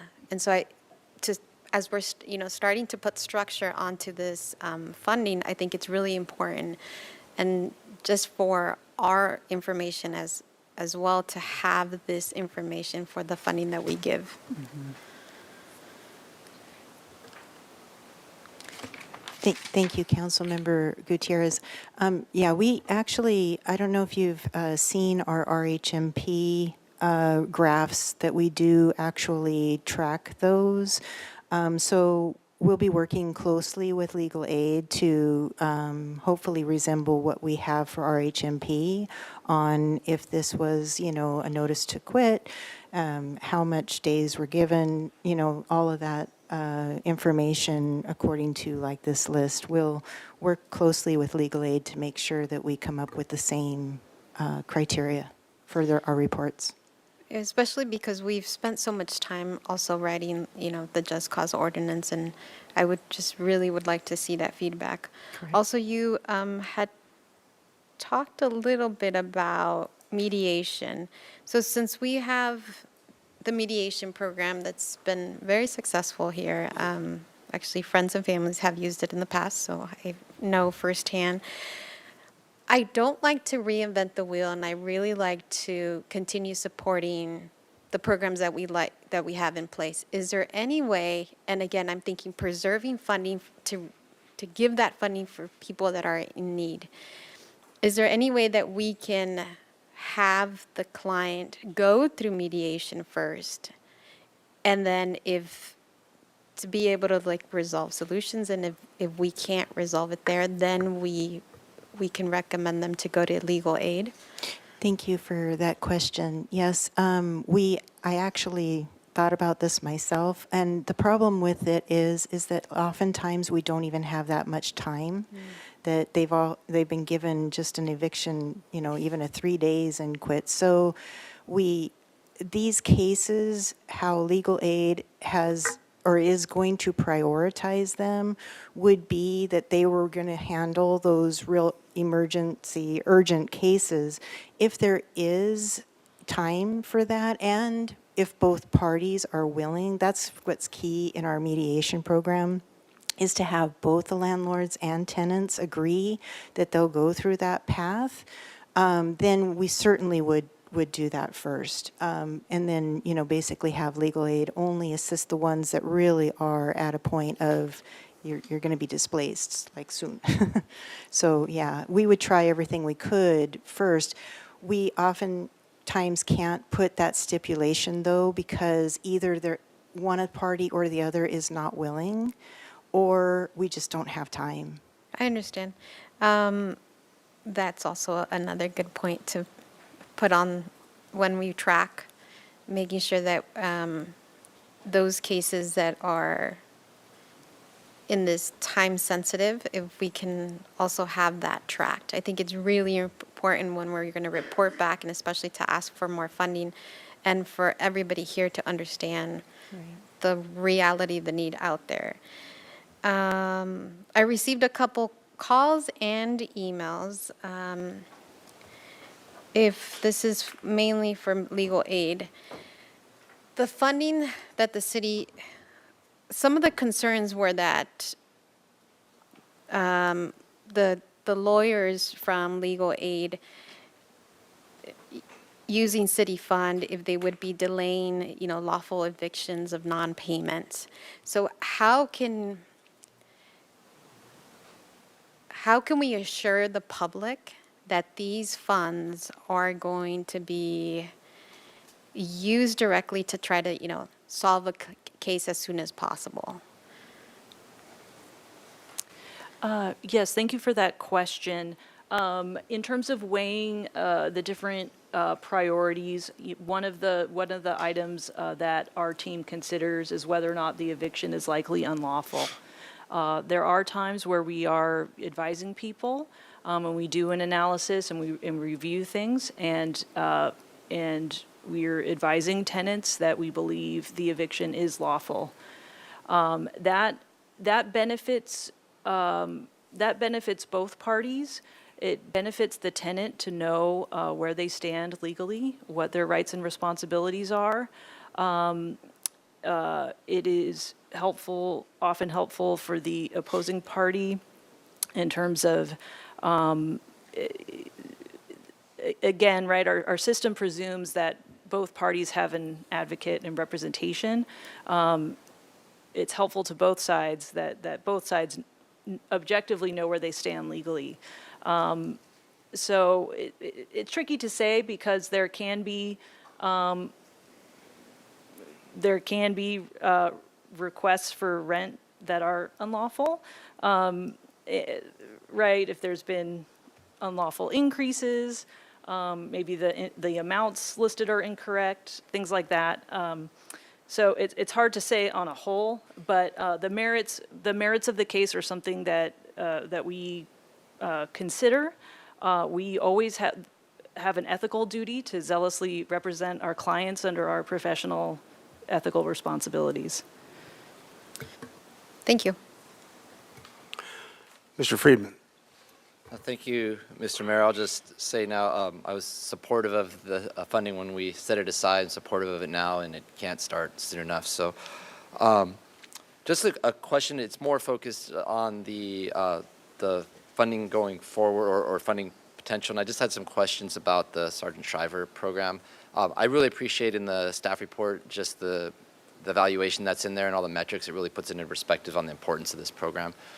One is why it is a pilot program, as the information explained in the staff report, funded through state legislation, but why wasn't South County able to participate in the pilot program?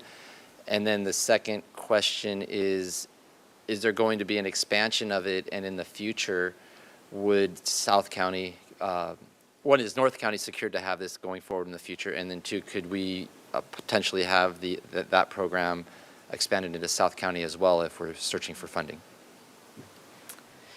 Thank you for that question. My understanding was at the time of the initial pilot that there had been particular interest from the Judicial Council in serving certain designated areas that it perceived as particularly underserved or rural, in which our Mid and North County had been identified. What we have done is, through a mix of funding, kept a balanced staffing between South and North County, sort of based on looking at if you look at just our population numbers, being roughly about even. So we have used other funding to serve City of Santa Barbara residents and South County. That is changing how we use that mix is certainly something we consider, although I do want to note that the other challenge with the Shriver funding, and this is feedback that we have provided, is that 200% federal poverty level metric is very narrow, and for the high cost of living in City of Santa Barbara is a little bit challenging. So those are just some of the factors at play, but they fund on a 3-year cycle. So with Shriver currently, we're in 2023 to 2026 cycle, and certainly can continue to reevaluate. But that income level is set as state law. Right. Thank you. I was just wondering why it's, appreciate the answer, and this gives us more flexibility with our own funding here to serve the needs. So that's all I have. Thank you for the clarifications. All right, very good. Just a couple quick questions from me. In terms of success going forward, Ms. Smith, and I'm just kind of wondering, because what I sense is sometimes a lack of very valuable information for both sides out there, the rights and responsibilities. Is there any part of what you do or what you do, Ms. Doubles, in terms of getting the information to everybody so they understand? Because what I find when I'm talking to somebody in these situations, whether it's a landlord or a tenant, is often they go, well, I didn't realize that or didn't know. And I know we're talking about fact sheets. I know I've talked to the Rental Property Association about participation expense. And I would think that information up front would kind of help the caseload a bit, I would hope. And I didn't know what our position was on that. Thank you, Mayor Rouse. Yeah, actually, our RHMP has several outreach events every year. One of them is the Santa Barbara Housing Day. That's coming up soon, and our staff is out there basically talking about the program, but also really informing both tenants and landlords that there are rights and responsibilities on each party. So we try to educate the public as much as possible in that. They are always free to call our program to find out exactly what their situation is and what their rights and responsibilities are. But we, like you said, we do have flyers. We have our staff out there. I think it's a definite advantage to educating the public, and it's definitely our goals to do so. So we also do that for both the cities of Carpinteria and Goleta as well that we serve. As far as legal aid, I know you guys do outreach events as well. Yes, thank you, Mayor, for that question. And I absolutely agree that education remains an ongoing challenge. We do, as a general practice, engage in community outreach. And it is a fine balance because with limited resources, you don't want to, do a bunch of outreach and advertising and then turn people away.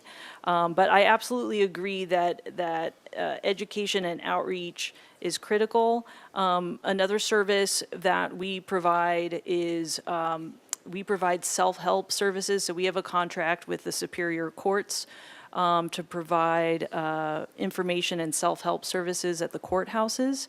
So that is not legal representation or legal advice, but at least if people just need information about which forms to fill out and things like that, and that can be a landlord or a tenant may seek those services.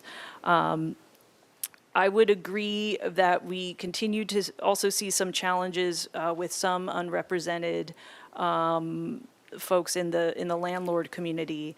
Unfortunately, a lot of people will take on the responsibilities of taking on tenants, maybe without fully contemplating all of the costs and responsibilities that come with being a landlord.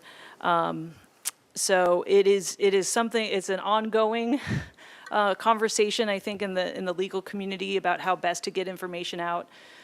We want to make sure, okay, if we put information out about City of Santa Barbara, oh gosh, that somebody hops on our website and they live in City of Goleta, and they get confused because they think, oh, the City of Santa Barbara ordinance applies to them, or right. So we have to weigh all of those things in terms of information and not confusing others. But absolutely, and going back to a point made earlier, I do think the notice stage is an area that is a continuing challenge. A notice may be completely unlawful, but a person who receives it, if they believe it's been made in good faith, may just see it and say, okay, well, I'll leave. And they leave, and they may never know that the notice that was issued to them was not lawful. So it's an ongoing challenge. We have incorporated at least one outreach in terms of this particular program. But I would agree that it remains an ongoing challenge.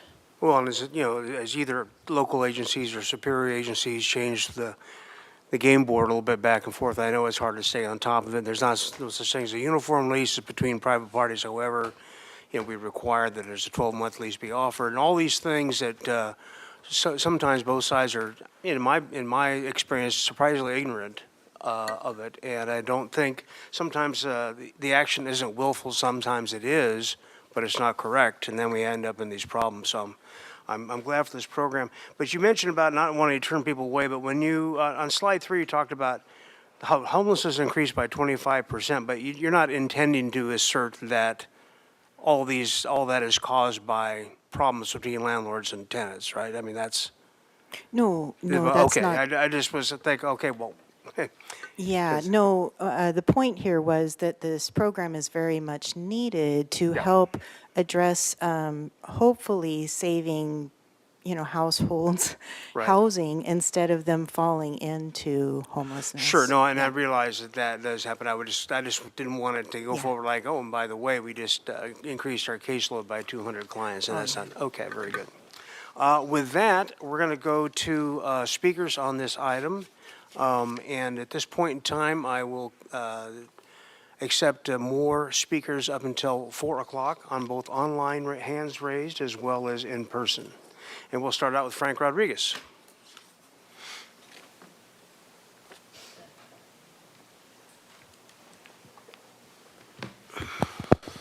Well, thank you, Mayor Rouse, Santa Barbara City Council. Frank Rodriguez with Cause. We're super excited, as many of y'all are, on this process. We have been super supportive of this, and also thank you to Santa Barbara Legal Aid Foundation. We know how important it is for someone to have legal counsel as they deal with a life-changing emergency that evictions cause on our working families, so we know how important this is.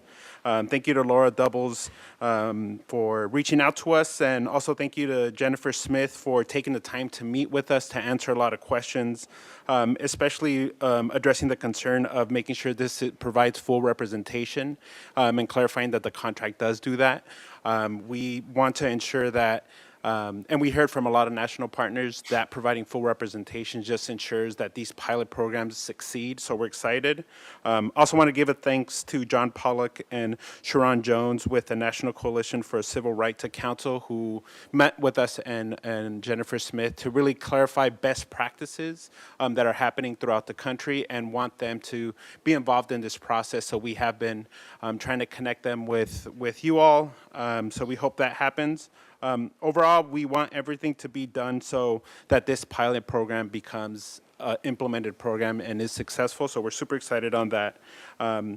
Another thing is addressing evaluation. We know there's been other ways we've been thinking about evaluation, such as having a rental registry, because we want to see trends not only of this program, but generally how evictions have been impacting our community, especially those that go under our eyes, let it be because of an eviction, because rents were just too high, or they were dealing with habitability issues that they just had to leave. So we want to look at general trends as we look at this. Also wanted to highlight, we definitely agree in terms of looking at how this can be compatible with our mediation program, but understand that when a tenant has a lawyer next to them and walking them through the process, it's a whole different environment. And as was mentioned, that when someone's going to mediation, there's also legal counsel present for both sides. So we want that to be a trend. So seeing if there is compatibility, how they can work together to ensure that when this program just continues beyond this. We have a lot to learn. I know y'all are excited to learn about that as well. And in any way that we can support to make sure this continues. And then lastly, again, thank you so much for making that time, Jennifer Smith, and hopefully this program is a success. Stanley Zankoff? Oh, Stan gone? Okay. Dora Perez?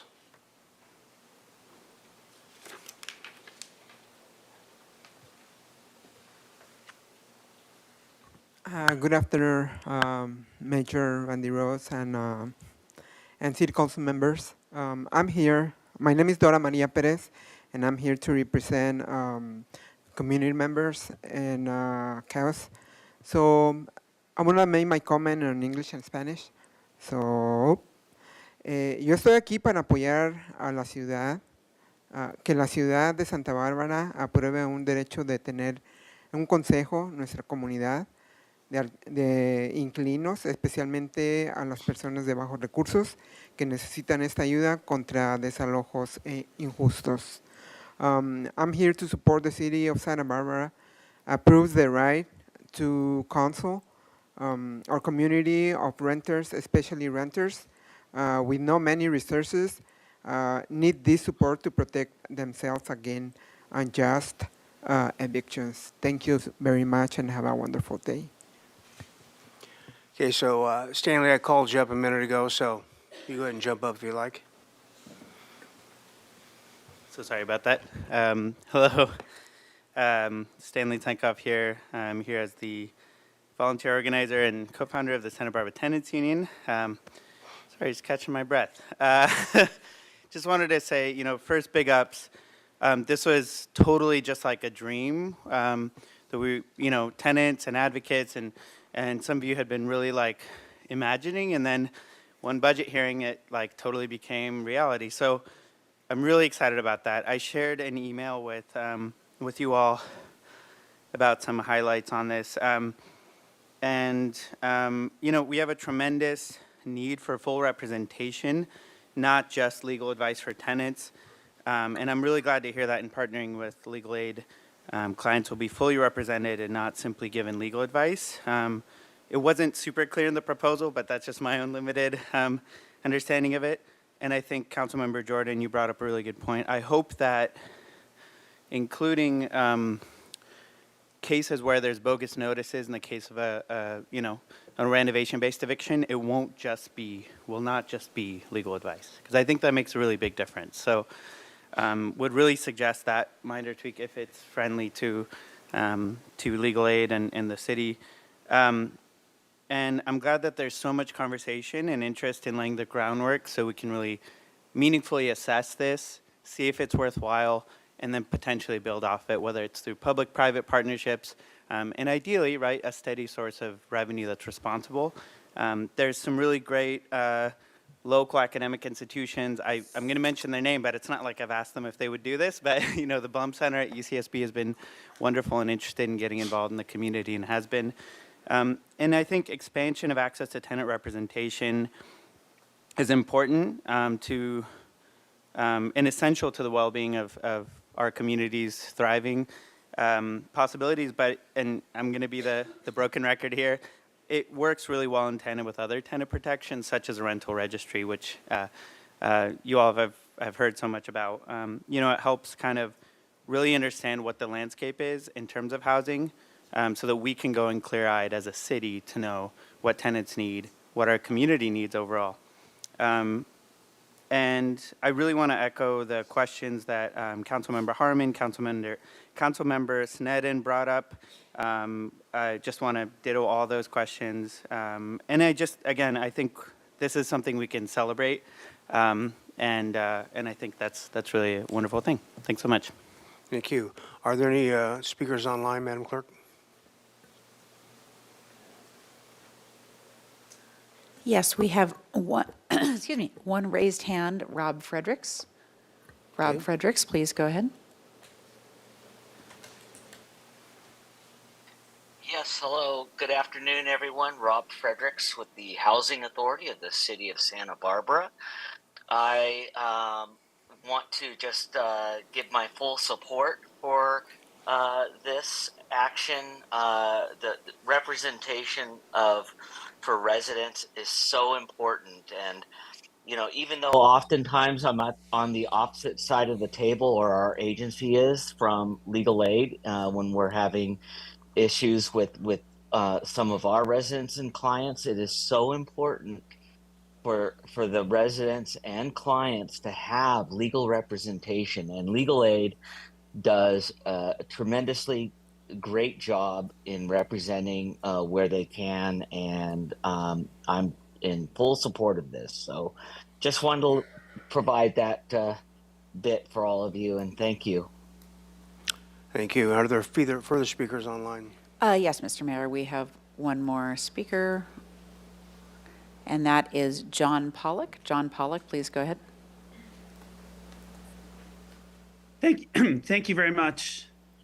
Members of the council, my name is John Pollock. I'm the coordinator of the National Coalition for a Civil Right to Counsel. And our organization works with state and local advocates and legal services programs and policymakers to advance the right to counsel in civil cases, especially around eviction. We've worked with the 5 states, 2 counties, and 17 cities that have enacted a policy so far, and we're really thrilled to see this proposal in Santa Barbara. And I just wanted to mention a couple of points as you consider your work, not just around the pilot in the immediate sense, but in the long term. First of all, I wanted to just compliment how excellent the questions have been coming from the council. You've really raised a lot of important points, like not waiting to find additional funding until the pilot's over, and really exploring how this program's evaluated. I did want to note, too, that there are 5 jurisdictions that have actually gone from a pilot program like this to an actual enacted right to counsel. We've seen that work, and one of the main reasons it has worked is where they've actually done public reporting of the program, where they've analyzed its benefits in full.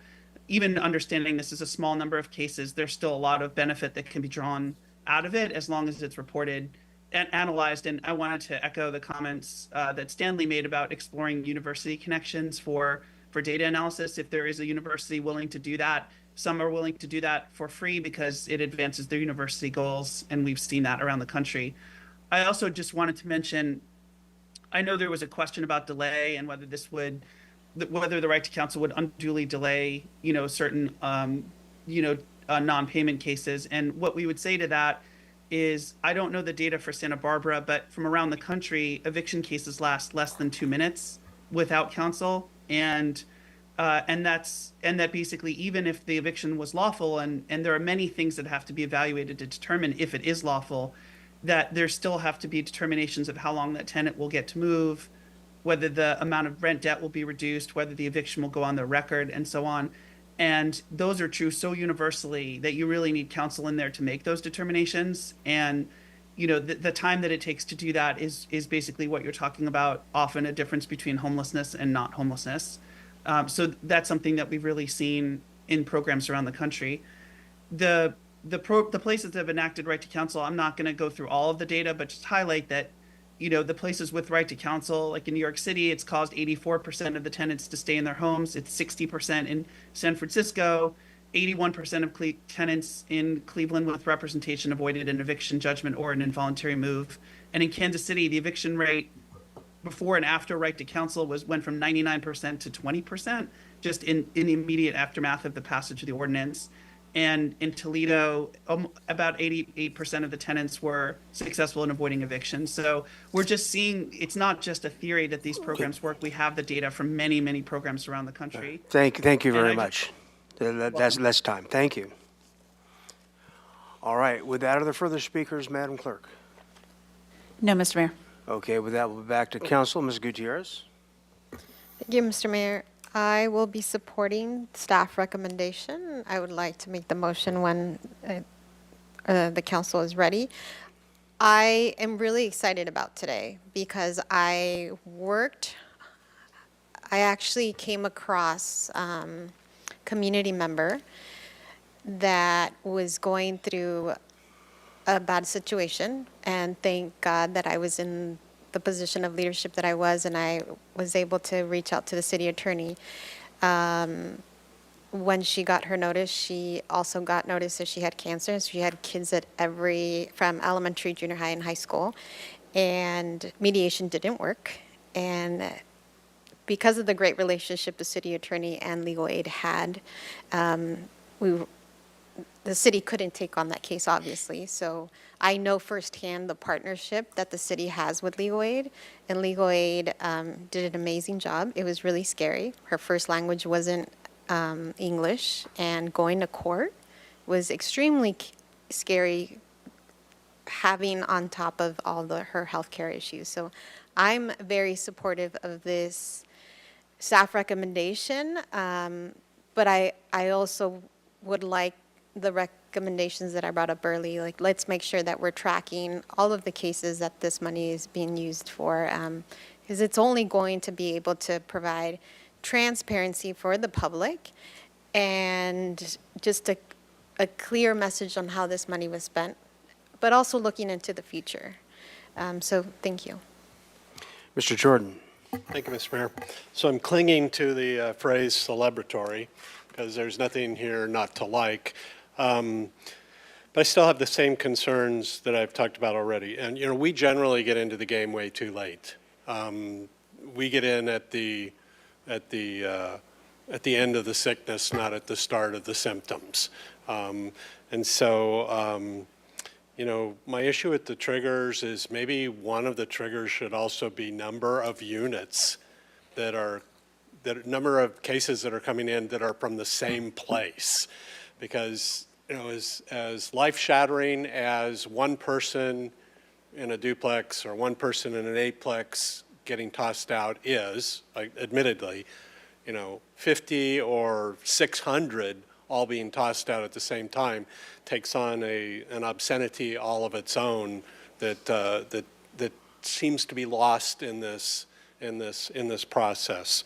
By getting in too late, we allow, and the caveat is I don't know what I'm talking about.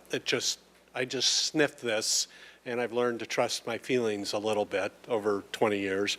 But by getting in too late, all kinds of mischief happens in that gray area leading up to those legal phrases in your trigger or your priorities, your priority triggers. The intimidation, the false notices, the illegal rent raises, and I would just assume frequently they all end up with the same type of event, but it's not being called an eviction, it still is a displacement. And so maybe that's just too big of a scope to bite off, and so I'll just go back to maybe I think one of the other priorities should be when you see more than 5 or more than 10 cases walk in the door and they're all from the same complex, or the size of the complex quickly becomes known that there's a whole bunch of them taking place at one time. And that, in my opinion, that should rise pretty high up in the priority list, because the consequences are just so broad. I mean, look at Isla Vista would be the example. Hundreds and hundreds of them at the same time. I also think that just because we haven't done something before doesn't mean we shouldn't be doing it now. And we can take our road show on the road to worry about a half-cent sales tax increase, but we can't take a road show on the road to Santa Barbara Foundation, Women's Fund, or other places like that, bringing the information to them and getting in the queue for their process. We're going to wait till we have a year or 9 months down and then find out that, oh, we just missed their annual process by a month and we get to wait another 11 months. Now, I recognize, like the Women's Fund in particular, I recognize they have really crazy metrics and history to do it, but give them a chance to say no, okay? I mean, you never know. You don't know till you ask. I mean, so I really think it's incumbent on us to not say, oh, well, we haven't really done that before, or we need the data. No, we don't. We can get out and make a case to trust us and look at what we say we're going to do and make a call on that. That's it. So I will be supportive of this and celebratory, but I don't want to wait a year to improve it. So I'd be hopeful. The resolution is just a piece of paper saying take the money and go use it. All this stuff we're talking about really is more the internal manipulation of how we're going to handle it internally. And I think, you can make some changes there if you feel there's some merit there. Thank you, Mr. Mayor. Ms. Sneddon. Thank you, Mayor Rouse. I'll go ahead and second Councilmember Alejandra Gutierrez's motion of support. And this is such an incredible day. We've been talking about this for a long time, and it's been multiple year process to get here. And then even though we knew we wanted to do this, we didn't have the framework. So legal aid and Jennifer, thank you for the presentation, Ms. Smith, for bringing this forward and giving us the framework to be able to support this, but then also to build on it. So especially referencing the Shriver model or those before, I'm going to be in the metrics. I'm going to be particularly interested in if we were using the Shriver model, would these funds be somewhat replenished by that? Since it is something you mentioned, that may be something. But I don't want you to be too bogged down in data. I think that would be maybe on the city staff level, Ms. Doubles, and like you said, having it be in similar format, framework to the rental mediation data. I think that would be incumbent maybe on us to be sort of tracking that data so that the funds could be mostly used towards actual legal aid. And then I would say on top of that, that the number of units, I mean, to Councilmember Jordan's line of reasoning about the number of units, I was thinking more of if there was an opportunity to link people up, but still within that threshold, because if it is something like a mass eviction, then maybe the city does step in at that point too. So I'm not sure. I think just really wherever the need is the most and where people are the most impacted. It's possible you're being rent evicted and you're not 200% below the poverty line, and so maybe that doesn't take priority. So I'm going to just trust the metric that your hearts are in the right place, and we'll be really trying to direct those funds to who would be the most impact by a notice. So I'm just really, really proud of our council, really, really proud of being able to move this forward and looking forward to ways that we can continue it forward. So thank you. Ms. Harmon. Thank you, Mr. Mayor. I don't have too much to add.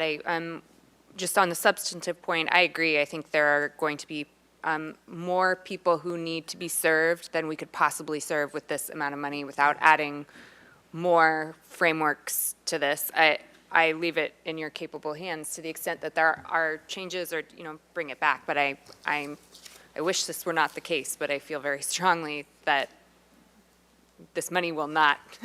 Won't cover everything that needs to be covered. So I just wanted to say, Mr. Tsankov said it perfectly. This was a pipe dream a long time ago, and to be here today is really cool. I mean, it's really necessary. It's vital, and I also agree this is such a testament to this council and our understanding of the necessity of putting the scaffolding in place in this community to really support all of its residents. And it, to me, is just reflective of this commitment that I think we all clearly have to making this community livable for everyone, its tenants included. So I'm very proud to be voting yes today. Mr. Friedman.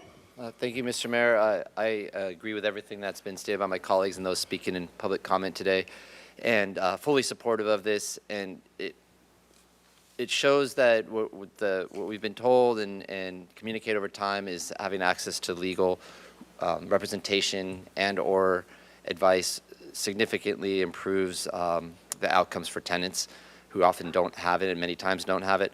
And the Sergeant Shriver report today that was included in there shows those different outcomes, and they're positive all around in terms of the court system, the outcomes, and just the timing and just improving people's lives.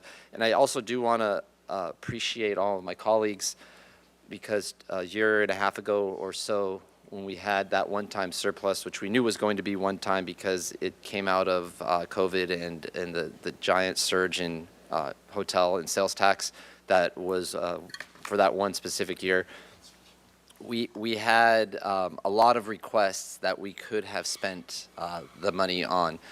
Yet we had a lot of deliberations up here, and we're very strategic in putting some of that aside into reserves, which is really helping us now this year. And and we put some into the Affordable Housing Trust Fund as well, and that's about $3 million right now. And then this is also part of our housing strategy of not only getting new places but keeping people in their homes. And to put that aside at the time was very important and allowed us to develop this program and come back with the pilot. So it was we set ourselves up, and by we I mean the community and the advocates as well that that worked with us on that, to set ourselves up for success today. And unfortunately, the need is way greater than this, but you do have to start somewhere, and this will give us some good data, and hopefully into next year, we'll be able to maybe have some partners in the community and also look at our budgets next year to keep this going. Thank you. Okay, very good. And this is obviously something I think we're going to have consensus on. I'm pleased that we're going forward with this program as opposed to not opposed to what Mr. Jordan said, but as far as getting into the game, I hope this helps to keep us out of the game and that we're not back here trying to reinvent the wheel all the time. What I would like to see, hopefully, would be checkbacks on this pilot program on a reasonably regular basis, in a quarter or a half a year or whatever, to see what we're doing and see what the numbers look like. And if, in fact, we do need to go out and try to seek additional, whether it's philanthropic funding or wherever we come up with the money, and to keep both sides from trying to demonize one another and then end up in front of us here, which is not the most productive way to end an agreement or end a conversation. So with that, I think Ms. Gutierrez, you wanted to make the motion? Yes, Mr. Mayor, I would like to make a motion to move staff recommendation with the condition that when they come back to report, that we have those records of how this money was used clearly. Okay, motion by Alejandro Gutierrez, second by Kristen Snedden. May we have any more discussion? Everybody understands the motion. May we have the top board? I have a motion by Councilmember Alejandro Gutierrez, seconded by Councilmember Seddon, to approve the staff recommendations with the condition of a report back with records of how the funds were used. Is that accurate? Okay, go ahead and vote, please.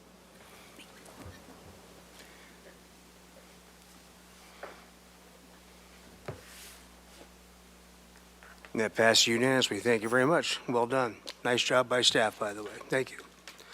With that, we're going to go to council staff communications, and I believe, Ms. Connect, you had something you wanted to bring up. Thank you, Mr. Mayor. Just in response to Councilmember Gutierrez's question on the CBID process, and where we are right now is in accordance with the June 25th action by council and the vote in the district where there was a lack of a majority protest. We're in the process of preparing the district map, which will be filed with the county assessor by no later than August 10th. So that is where we are, and that's my report. Thank you.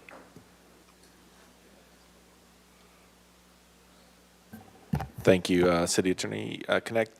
Is there anything we could do to address that resident's concern as of now? Councilmember Gutierrez, absent a two-person memo to bring the matter back before council,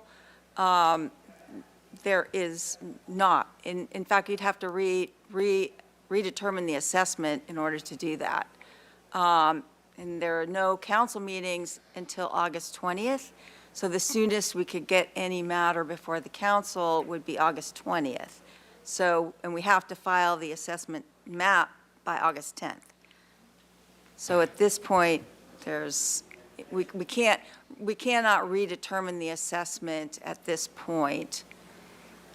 Could, let's say theoretically, it passes and becomes an ordinance? Once the assessment is in place, there is a provision within our municipal code that the council can reevaluate it within 1 year. Okay. So there is a process within the municipal code to reevaluate the district. So it is amendable? Within a year. Within a year. All right, thank you. All right, very good. And we'll go to council member engagements with Ms. Snedden. Thank you, Mayor Rouse. I attended the Pearl Chase annual meeting, attended the Rotary Club Dolphin Derby, and the Santa Barbara Historic Museum Fiesta Centennial. Thank you. Mr. Gutierrez? Thank you, Mr. Mayor. A lot of good stuff happened. The 4th of July celebration at West Beach was really fun. I want to thank everyone that helped put that together. Attended quite a few ribbon cuttings with the Chamber of Commerce. Really appreciate them doing that for these business owners.